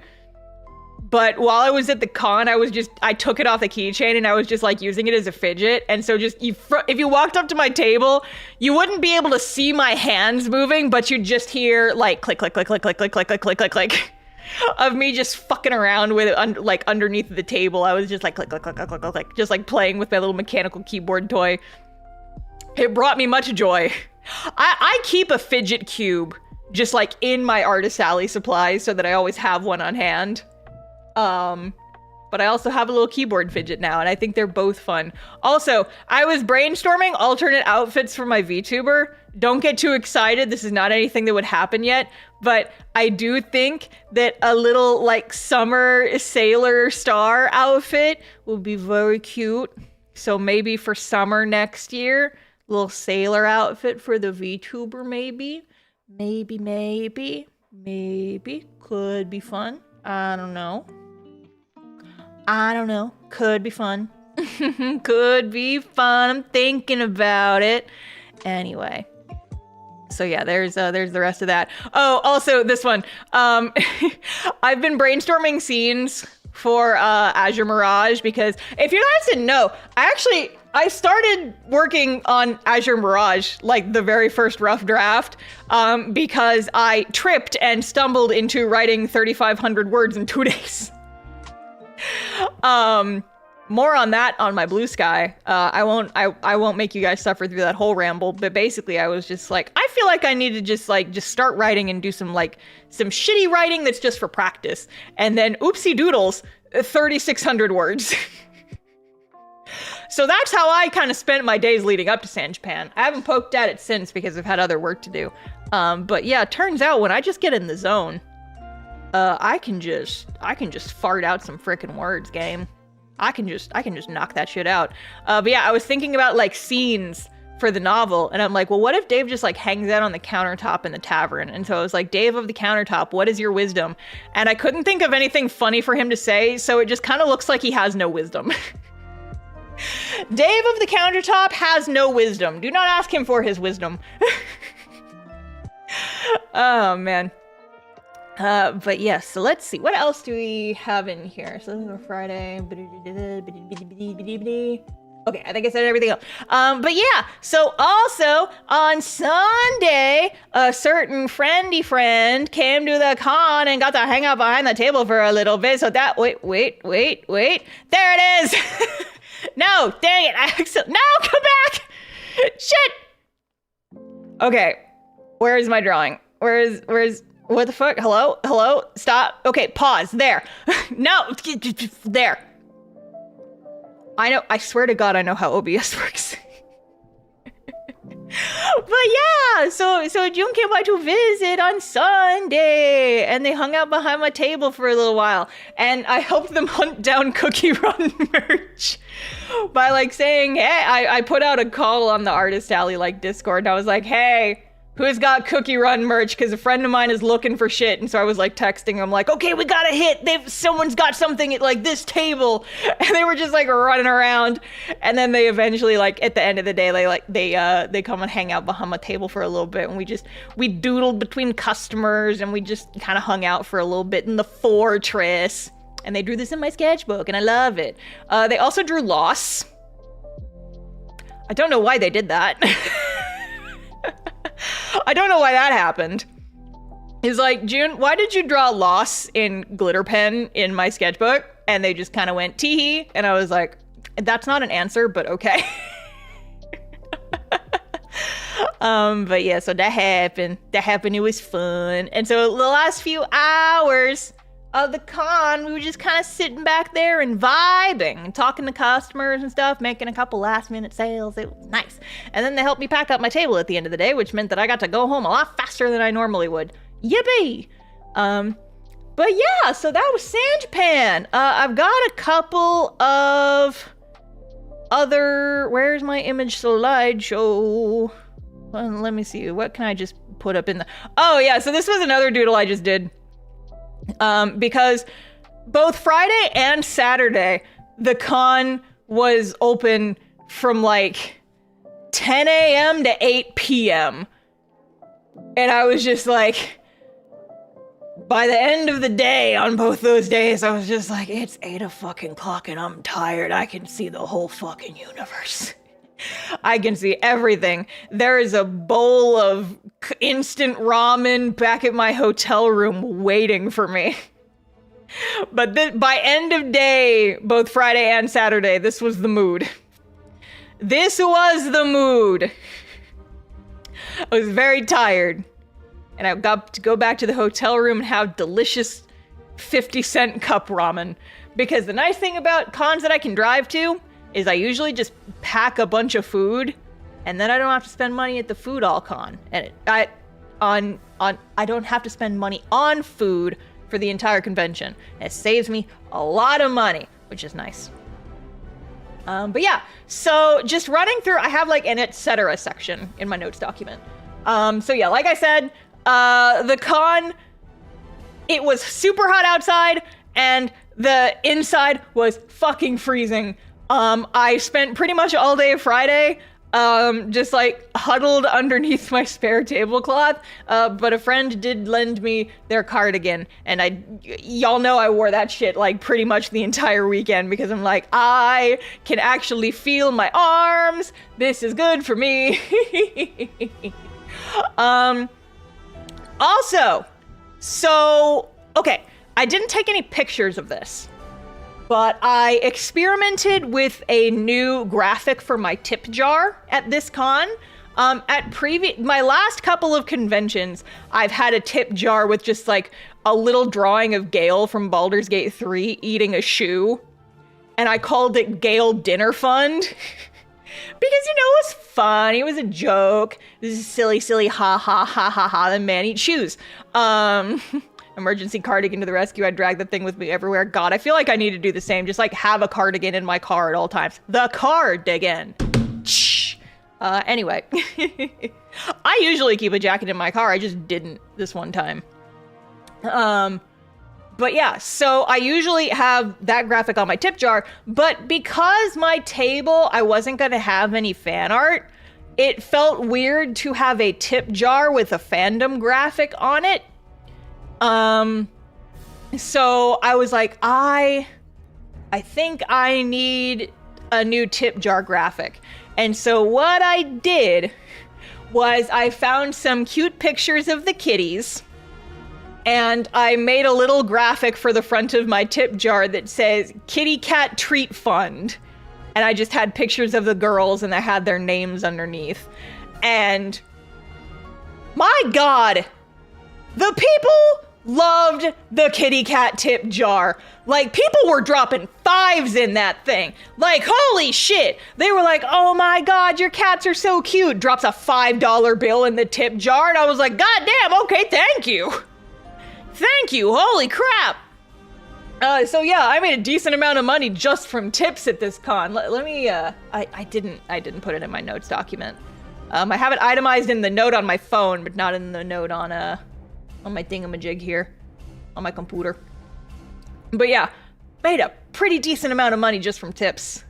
So that was awesome. If you guys are doing a con and you ever need like a graphic for a tip jar, just put your cats on one. It's almost as if people really love cats, right? And it's like, yeah, the kitties are working hard. Yeah, they get treats. They get treats now because their treat fund has been funded. The kitties are very into those like kind of liquid, like squeezable cat go-gurts that like are flavored like chicken and fish and stuff. They love those. Speaking of, I forgot to give them one because I was running around this afternoon, but I should give them some after dinner. Yeah, the kitty go-gurts. What if I have a dog? You can also put just pets in general on your tip jar, I feel like is a good one. I also had a friend, the friend who gave me the shrimp is bug sticker. Where is it? Yeah. The friend who gave me the shrimp is bug sticker, we were just, talking before the con, and I was like, wait, actually, I was like, have you seen that article that says bugs is shrimp, actually? And she was like, yeah, but we were just kind of, yapping back and forth. And I was like, wait, that feels like it would be a good idea for a warring tip jar. One tip jar that says shrimp is bugs, and the other one that says bugs is shrimp.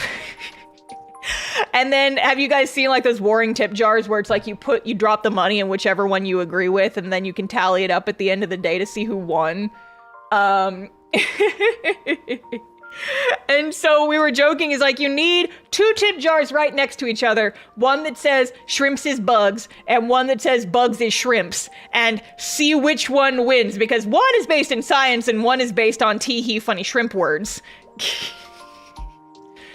No kitties could compete. I'm not gonna make my girls compete with each other. That's rude. They can both work together to get treat money. That's how it works in this economy. We are not a we are not cats divided. We work together to get more tips. The girls are not fighting. Right now they are sleeping. I can see them. They're asleep at the dining room table. But yeah, so the new tip jar did very well. So I think I'm probably just going to keep using the kitties ones. And then, you know, also gives me an excuse to yap about my cats at conventions. So that's always fun. So one of the best things about San Japan this year, and I am going to compare every single other con I ever do to this San Japan in this respect, because oh my god, it was incredible. The staff of San Japan Artist Alley was fucking incredible this year. Like, oh my god, those guys, they were fucking on it this year. It was awesome. So here's what they did. So San Japan had their own Discord server this year that all of the artists could join. It was just for the artists and staff who were going to be like running volunteer work at the convention. And they had a channel that was like, you can drop a request in this channel and someone will come and watch your table. Because I was doing this convention by myself. I didn't have a helper who could watch my table. But sometimes you have to piss. And, so what I would do was, you know, I would drop a message in the Artist Alley or in the San Japan Discord, and I would just be like, hey, need to use the bathroom. Can a staffer come by and watch my table? And 9 times out of 10, there was someone there in less than 5 minutes. In less than 5 minutes, someone was there to just like, you know, watch my table, make sure no one steals anything so I could go to the bathroom or like go refill my water bottle or something. And it was fucking incredible. They were so goddamn on top of it. It was amazing. And I'm like, every single convention should have this. So like, yeah, maybe I didn't make as much money at this con as I wanted, but the staff fully made up for it. Like, holy shit, they were on top of it. And then there was another point during the weekend where I had like a little bit of concern with some stuff on another artist table. And they had like the tickets, they had like the ticket system, kind of like how the Cast-Off Discord has, where you can just like open a support ticket and make like a private channel, where you can just like talk to the moderators essentially. And so at one night, I was just kind of curious about something. I'm like, hey, is this something that's allowed? It was just like a question, because I thought there was one indie table that had some fan art on the table, and I was just a little bit concerned. I'm like, that feels like it shouldn't be allowed. I wonder, is like, I don't want to cause a scene or anything, but like, what's going on over here? And it turns out what had happened was that it was like a makeshift table where it's like someone had dropped out of the con last minute, and so someone was pulled in last minute, and they didn't necessarily have a bunch of like, they did as best they could to find someone who was mostly indie, but also they did still have a lot of fan art, and I was just like, But they did reply, it's like, yeah, we wanted to find someone like last minute who could fill in an indie table, but there weren't a whole lot of people who could do it on short notice, unfortunately. And I was like, oh, okay, well, that's fine then. But like, they were really responsive and they were really cool. And I feel like if there was like something I was actually worried about, they would have been really responsive. It was just like, I swear to God, I'm going to compare every single like convention staffing experience to this San Japan, because this was genuinely like one of the best just support from convention staff that I've ever experienced in all my years of doing this. It was freaking awesome, and I appreciated them so much. They were so on top of it. And you know, my bladder thanks them as well, because again, it's like, it was either that or it was just awkwardly ask my table neighbor to watch my table, which I did have to do once, because it was like, okay, I really, really need to go to the bathroom and no one's responded to my help ticket yet. So I'm just going to delete the help ticket and ask my table neighbor to watch my table for like 3 minutes so I can go to the bathroom. But again, 9 times out of 10, they did fucking great. And I'm like, I want this at every con. I want this at every single convention. They was so awesome. Let's see, what else? Oh, yeah, so I wanted to talk about, like, how books sold. So surprisingly, at this con, you guys know it was fucking cool. I did not run out of books, first of all. I brought enough books. I did not run out of books. Thank God. I never would have lived it down. I never would have lived it down if I had run out of books at this con, considering how many I brought. I brought 2 boxes of every type of book I was bringing to this con. And some B grades. I did sell a shit ton of my B grades. I think I mentioned to you guys that my fucking, like, sketchbook books got a little bit manhandled when they were in delivery because they did not package them very well. So I had a lot of books with, like, bent corners, like, kind of scuffed up covers and stuff like that. And so I just put them in my B grade box with a sticky note that says, it's got a bent corner, and so I'm taking $5 off the price. That way I can still sell them. And a lot of times, especially on like Sundays when convention goers are running out of money, like they'll take a slightly banged up copy of a book to save a few bucks. Running out of books might have been a sign that you should have become a book salesman. I kind of am a book salesman at this point because this con, most of my sales came from my books. I have 4 books on the table, and I'm going to have many books on my table just for the foreseeable future, I guess. But yeah, so all in all, Cast Off books, Cast Off Volume 1 was actually my best-selling book of the weekend, and that felt fucking awesome. I had so many people come by the table and be like, I don't know what this comic is, but the cover drew me in so much that I'm very curious. Like, I gave my elevator pitch to a bunch of people. I had a bunch of people just come by, flip through it and say, yeah, I'll buy this. And I was like, oh my God, which means it's like, yay, I did a good job designing the cover. Yippee, people like my comic. Yay, yay, yay. I'm always so enthused and excited when people who obviously don't know my work walk up to my table at a con, pick up my little, like, my demo copy of Cast Off, flip through it for like 10 seconds, and then go, yeah, I'm buying this. And I'm like, oh my God, thank you. It's always the best fucking feeling. But yeah, I sold like 40 copies of Cast Off Volume 1 at this con. It was fucking awesome. I was so excited. And then, you know, I did also sell a lot of how to webcomic books, as I always do, but I was just so surprised and happy and excited because Cast Off Volume 1 was my best seller of the whole weekend. People like my silly little comic. I'm so excited. Yee! Yippee, yippee, yippee, yippee, yippee, yippee. Sorry, I get excited when people like my stuff and people like my baby. Oh, people like my baby. But yeah, so Cast Off Volume 1 was a bestseller. How to Webcomic was trailing a little bit behind, but not far. And I did actually sell a decent amount of my my sketchbooks. So for this con, I took my most recently finished sketchbook and I scanned all the pages, and the PDF copy's been up in my store for a while, but I did get a handful of physical copies printed that I brought to this con, and then leftovers are gonna go up on the shop at the same time as my other art books do. I just need to I need to weigh them and add them to the store properly. But yeah, so I'm gonna do that at some point. If not this week, then next week. But yes, so I will have plenty of leftovers. I will have more leftovers of the Letters from Alveria, my cast-off art books, just because, like I said, I think I only sold one of those the entire weekend.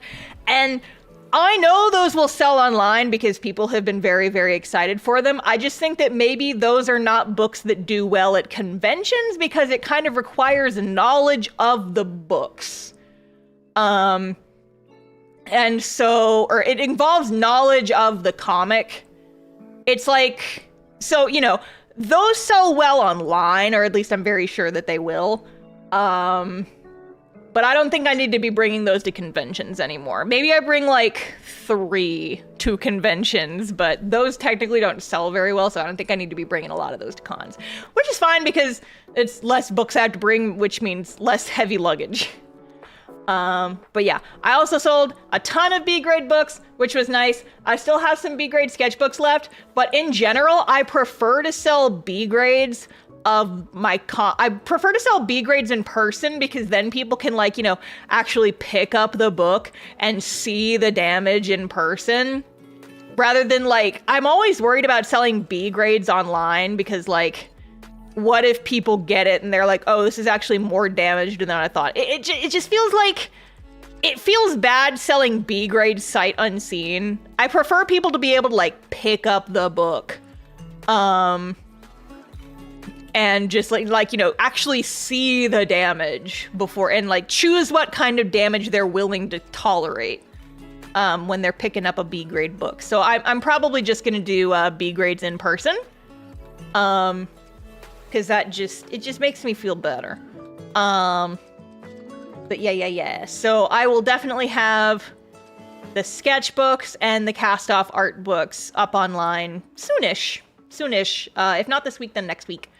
I'm intending on getting copies of the B-grade comics to donate to the local library. I don't know if I have any cast-off or how to web comic B-grade books left because people bought those very fast. The sketchbooks, I still have a lot of B grades left. And the Art of Alveria books, or the Letters from Alveria art books, did not have a lot of B grades to begin with because they were packaged better. So not a lot of B grades on those in general. But yeah.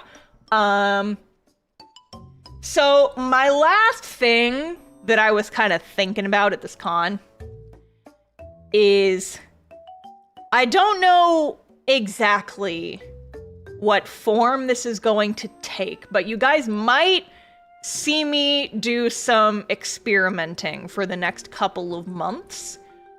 Is that this is not like an actual worry. This is not a problem. This is not like an issue. It's just something I've been thinking about a lot recently, is that I feel like people like my characters and they like my stories and they like the stuff I make. And I love that. I'm so happy. I'm over the moon elated about that. It's not a problem. I'm not implying that it is. I get so fucking excited that people love my babies. It's the best fucking feeling in the world. I do kind of wish that that I, as a content creator, got kind of the same level of attention, I guess. Because it's like, I feel like, you know, I'm a VTuber, I'm a streamer, I do all this fun stuff, but I feel like people generally have more excitement for the stuff I make and less for like me as a person, as an entertainer. And so there's part of me, again, I don't think this is a problem. I'm so happy that people like the stuff I make. But there's also part of me that's like, man, I wish like people would like both my children and me, you know? And I'm sure a lot of people do. It's just like, there's part of me that wants to go, what I'm getting at is that there's part of me that wants to try advertising myself as a streamer and like as an entertainer and as a creator a little bit more. Not cutting back on advertising the comic or the stuff I make at all, like absolutely not. Just maybe trying to push myself as a VTuber out there a little bit more. Try to put myself out there a little bit more. I'm not planning on decreasing anything. I'm just thinking that maybe I want to try, like, maybe I make business cards specifically for, like, my channel and my streamer persona. And maybe, I think I've talked about this on previous streams, but I think I want to try multi-streaming on Twitch again just to, like, attract more of the live stream audience. And I think what I want to do is I want to make some small advertising cardboard cutouts of like my VTuber with a QR code to my channels. I want to make myself a landing page, like a card website that's specifically for my VTuber and like my streaming and my YouTube stuff and my videos and all that other stuff. I think I want to try and push myself a little bit more in addition to my babies and the stuff that I make, you know? I love that people love the stuff that I make. That makes me so freaking excited. But there's also part of me that wants a little bit, like to scoot myself a little bit into that spotlight and just be like, hey, I'm funny and I make things and I stream sometimes and so yeah, that's also a thing. And so I think I might try and experiment with how I do that, like at conventions. I might like get a second photo frame that has like clips from my streams playing. I'll make like some little like highlight shorts and just have them playing on repeat on my table. I might get like a second photo frame. That would be kind of expensive, but we'll have to see. And just kind of try to advertise myself a little bit more, put myself out there a little bit more. Because I think for the last few years, I've definitely put more emphasis on like the things that I make and my stories and my characters and all that. And I am definitely not going to stop that anytime soon. But I also think that it's kind of pushing myself into a niche of it's not about the creator, it's about the creations. And I'm like, well, okay, but like it's easier for me to like do networking and collaborate and make friends if I as a person am part of the package, you know? So I don't know. I don't know exactly what form this is going to take, but I'm just saying you guys might see me doing a little bit of experimenting over the next couple of months. And I might ask for some feedback occasionally on like how I'm doing stuff. So just be aware that that might be a thing that happens. That's going to be going around a little bit. But yeah, so aside from that, I think the only thing we have left is the number talk. And I'm not going to go quite as much into detail on the numbers as I do with my usual videos, but what I will say is these are very heavily rounded numbers just for ease of math. But as far as expenses for this con goes, so for San Japan, my hotel and parking at the hotel for 3 nights, Thursday, Friday, and Saturday, because I just drove home on Sunday, was about $1,000, which is not cheap. But again, getting parking at the hotel did make my life a lot easier. The table was technically like $475, but with taxes and fees, it came out to like a smidge above $500, which is not cheap. This was a very expensive table. This was more than like my usual Artist Alley table. But it was a bigger space, and I did really appreciate having all the extra space. I loved my fortress. But yeah, so that it was expensive. I spent like $10 on gas because getting to San Antonio and back is about like half a tank of gas for me. And then I spent $0 on food, kinda, sorta, technically. If you count the food I brought in the cooler, and also buying dinner on Thursday, I guess food came out to about like somewhere between like $60 and $80, probably. But also I didn't eat all of my snacks at the con. Like I had a ton left over. So I don't even know how much that counts, but I didn't buy any food at the con because I brought food with me, and that's what I prefer to do because it's way cheaper. So in total, expenses for this con was about $1,600. And again, I'm rounding those numbers just to make them easier, but expenses were expensive. But definitely not the most expensive show I've ever done because I didn't have to fly and I didn't have to buy convention food. I didn't have to eat out. I didn't have to do any of that stuff. But yes. And then as far as income goes, I just tallied everything together. So this is cash transactions and card transactions and tips. Friday I made, like, again, rounding my numbers a little bit. So Friday I made roughly 950, which again, just shy of 1,000, shy of like, I just about made my hotel on the first day, but I was real nervous by the end of Friday. Saturday, I made just a little over $2,000. Like, Saturday made more than double what I did on Friday. And then Sunday was a little bit better than Friday. Sunday was like $990-ish, approximately. And so my total income for the weekend was like $4K, but then you subtract the expenses from it, and my income for the whole weekend was about $2,400. That's how much I get to take home. However, note, that does not include the cost of buying merch for the table. That does not include the cost of anything on my display. That does not include the income tax that is going to be taken out. So just take 30% of that and just throw it at the IRS. I don't get to keep that. But that doesn't get taken out of my account until next year. So, yippee. So yeah, while it may seem like a lot, it is also, you know, like, I spent a little less than half of that buying new books for this show. And then I had to just, like taxes. A lot of comes out of taxes. I'm gonna need to spend some of that on buying new stuff and it all feeds back into each other. But yeah, it's, you know, it's a source of income for me. So it's good that I'm coming home in the black, right?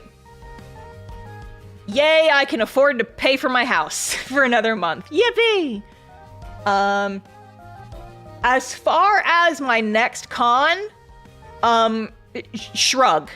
I don't know what my next con is going to be because I haven't gotten accepted into anything else yet. If I get accepted to both of the conventions I have applied for, then I will be at Anime Frontier in Fort Worth, Texas, right before Christmas. And then I will also be at IkiCon, which is in Austin in like mid-January. That's if I get accepted to both. But those are the conventions that I have applied for. But I'm probably not going to hear back on those for at least another month. So that's the star update.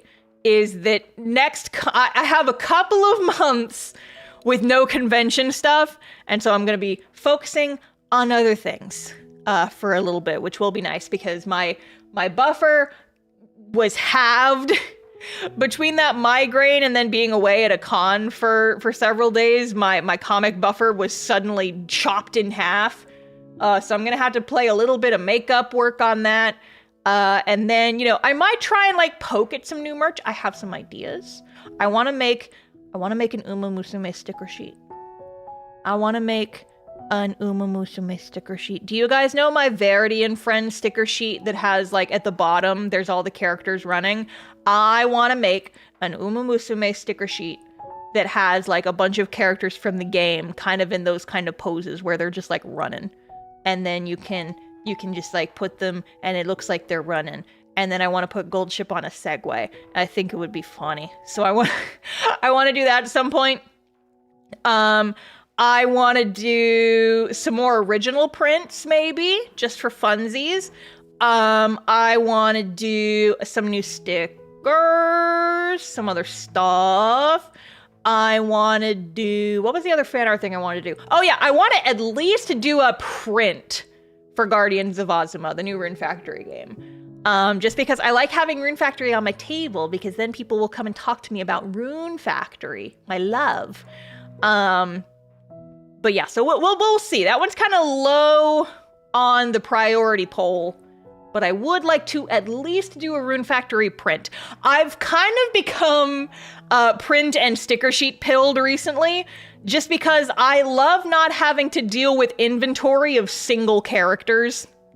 Like, with my Critical Role merch, like, for each season of Critical Role, there's, like, 8 or 9 characters, and I would do, like, individual stickers and keychains of each character, and then I'd have to keep track of inventory, because, like, the popular characters would sell out really quickly, and then the less popular characters, I'd be lucky to sell one thing of them at every convention I go to. But you sell a sticker sheet with all the characters on the same sticker sheet, and then you only have to worry about inventory for one thing. You do a print with the full cast on it, you only have to worry about inventory for that one thing. And it's awesome. So look out in the future more for sticker sheets and prints from me, just because the inventory is so much easier to take care of. But also, I just really love sticker sheets because I want to use them myself for journaling. I've already used 2 of each of my most recent sticker sheets because I grab them and I use them. So like I've been using my Lapis and Lazuli and Verity and Star Carmine sticker sheets just in my journal because they're cute and I like to use them. Do you maybe have merch of your VTuber at your cons? I do. She doesn't sell very well, which is another reason why I kind of want to start like shilling myself as a VTuber a little bit more. So that maybe people will buy more of my VTuber merch. Because, you know, I think my design's kind of cute. I think the design is cute and I would like to, you know, maybe sell some more stuff with my VTuber. Maybe.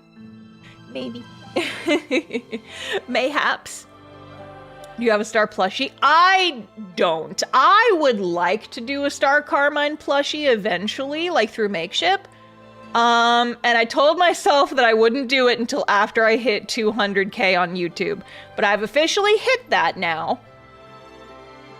So, maybe in the future. I think that people would straight up crucify me if I did a plushie of my VTuber before I did a Frankie plushie.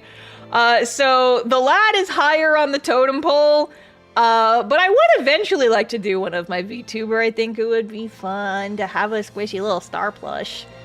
Eventually. Don't hold your breath. This is all very hypothetical. I have not talked to Makeship about any of this. But yeah, so that's kind of all I have for con yapping.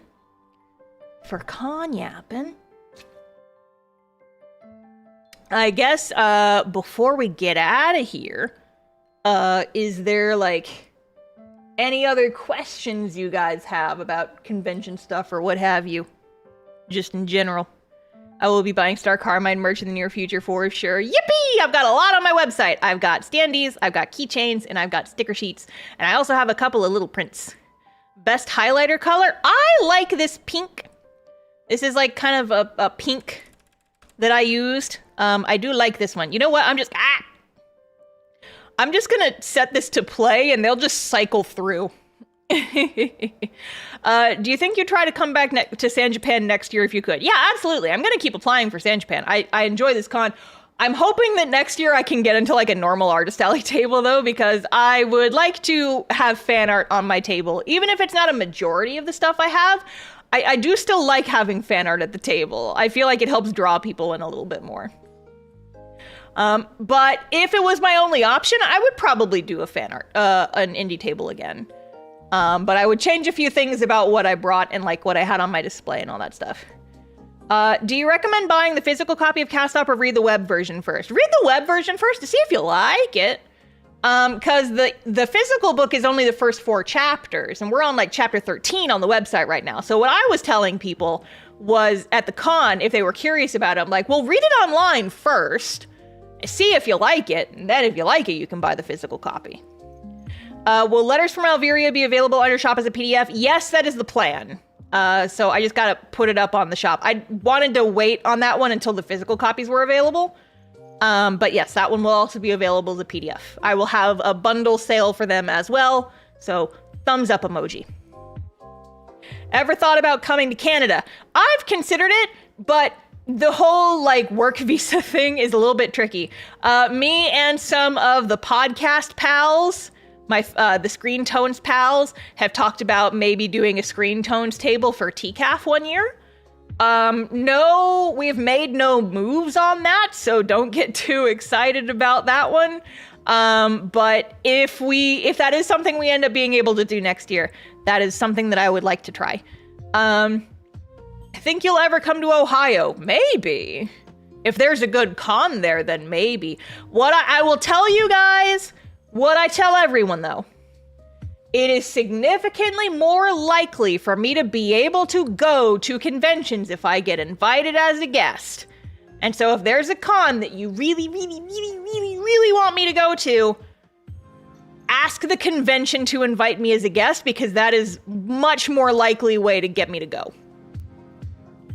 Because otherwise it's gonna be either conventions in Texas that I can drive to, or it's gonna be like cons that I can justify traveling out of state to because I have the potential to make a lot of funds. But anything that is not in one of those categories is much less likely unless I get invited specifically, in which case I can go wherever the hell I want. Do you know when you'll get Cast Off Volume 2 ready to go? Aiming for next year. I took this year off of doing print stuff and Kickstarter stuff because it was too tiresome and I needed a break. But I do need to make... I realized when I was packing for this con, I am actually running kinda low on how to webcomic books. So I'm gonna need to make a reorder for how to webcomic at some point pretty soon anyway. So I might just order that and Cast Off Volume 2 at the same time. We'll see. We shall see. If you have people who don't mind not knowing the damage of the physical sketchbooks, would you consider selling those on your website? I mean, just because I don't have any cons for a while, I might. And I'll just say, hey, these are like lightly damaged copies, and I'm going to take $5 off the price. But you have to be okay with buying them sight unseen. Because some of the damage is really not that bad. It's just like the corner's a little bent, or like the corner on the spine's a little bit dinged, or like the cover's a little bit scratched up or something along those lines.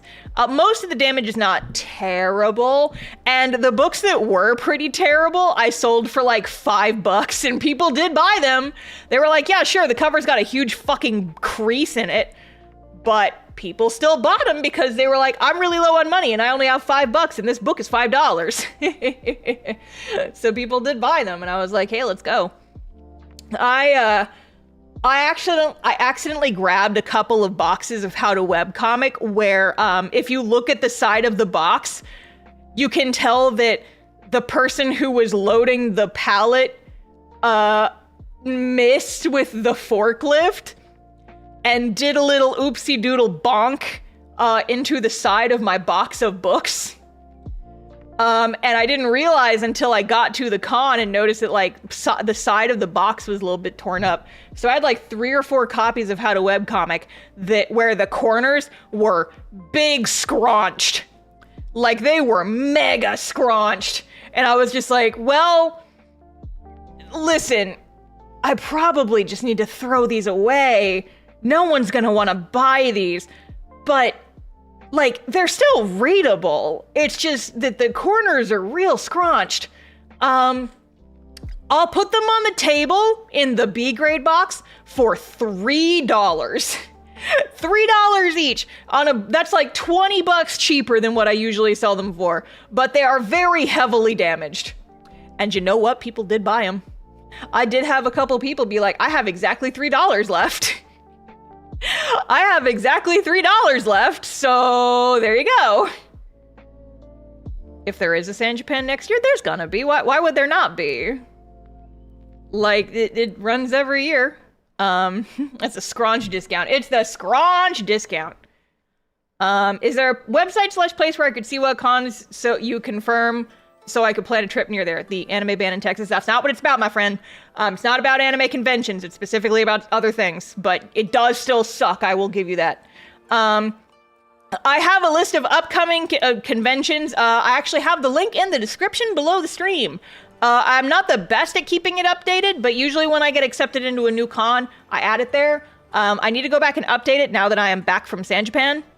Because I don't have any confirmed appearances coming up. I've applied for some stuff, but I have nothing confirmed.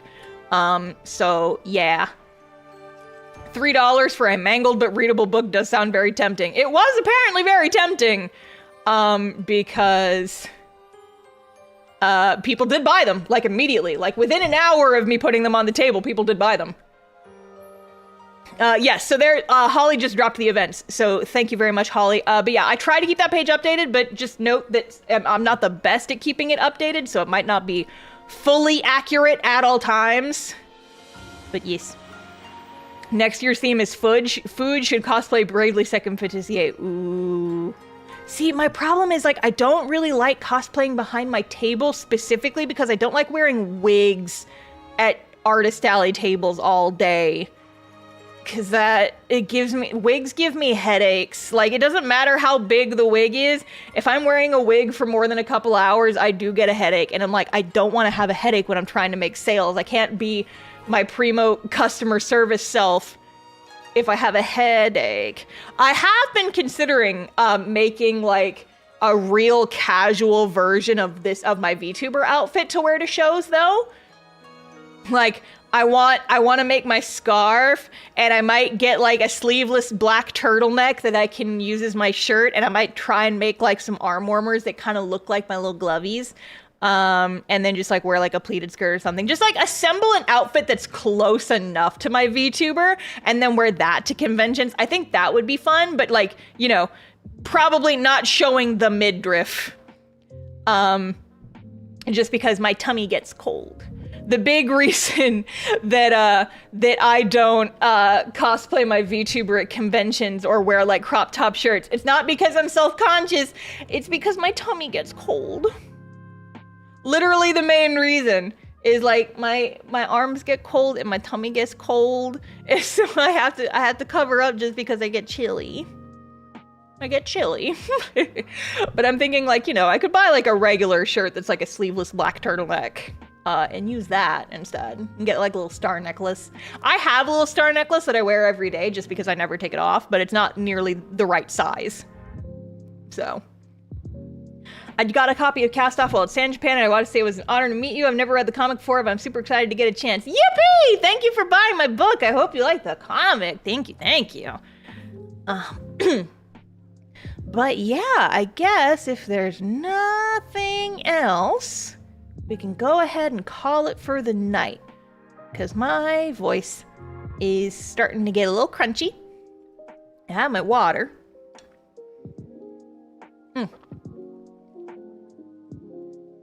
But yeah, so I think that's where we're gonna go ahead and call it for the night. But thank you guys for joining me. Hey, real quick, how did you guys like this? Was this good for y'all? Because like, okay, like I said at the top of the stream, I'm considering doing like yappy live streams like this instead of doing my usual like highly scripted and edited videos for convention stuff from now on. If you guys liked this, then I might just do streams instead, because I don't have to spend the time writing a script and editing. And you guys still get the info that you so justly desire. I want to get info on con vending, so info is really nice to hear. Okay, good. Awesome. I am actually planning for October. My October video is going to be a sponsored art supply video. And I already asked them, hey, is it okay if I yap about a completely separate subject during the video and then just have a review of the markers at the end? And they were like, yeah, that's fine. And I was like, cool. So my October video is going to be a traditional art video, but I'm going to be yapping about artist alley tips. I still need to figure out exactly how I want to do it. Like as far as like what advice I want to focus on, because it's probably going to be the start of a series, because I think that if I tried to make a video with all of my advice at once, it would be over an hour long, and that sounds like a pain to edit, and so I think it would be more useful as a series. So I have to figure out like exactly what type of advice I'm going to focus on for this first video. But I don't think that the first video will be for absolute beginners, or maybe it will be, because that would make sense, right? I don't know. I gotta figure out exactly how I want to do it. But October video will be traditional art, marker review, but also artist alley advice video. And I think just I'm gonna do artist alley advice as a series, just as like whenever I get a new marker, like a new art supply wants me to do a review on the channel, it's like, well, time to do more artist alley videos. Because I want to start, one thing I want to do for future artist alleys is I want to start doing some original art. And then having them available on the table, like originals, like physical traditional art pieces that I sell for like kind of a higher price. And guys, I just really want to draw horses. I want to draw some horse girl portraits, and I want to sell them at cons. ones, and I want to sell them. I want to draw some horse. So that's probably gonna be what I draw for the video, is I want to draw some horse. I want to draw Super Creek so bad, she's cute. And then I want to sell them online, probably, because I don't have any cons in the future. And I might do some cast-off ones. I might do some Blorbo ones. But I want to draw horse. I have some new markers that I need to play with for a sponsored video. So we'll see what I end up drawing. But yeah, so I think that is where we're gonna go ahead and call it for this one. Thank you guys for watching, and I hope this worked out for y'all. I hope that you guys like this, because this is probably gonna be the format I do from now on. But that is gonna be where we'll go ahead and end it for today. Thank you guys for joining me. I will see you guys. Next stream is gonna be on Sunday, because we're starting the new Somnium Files game, new Sunday morning gaming stream series. Whoa. But yeah, so for now, thank you guys for watching, and I will see you all next time. Bye!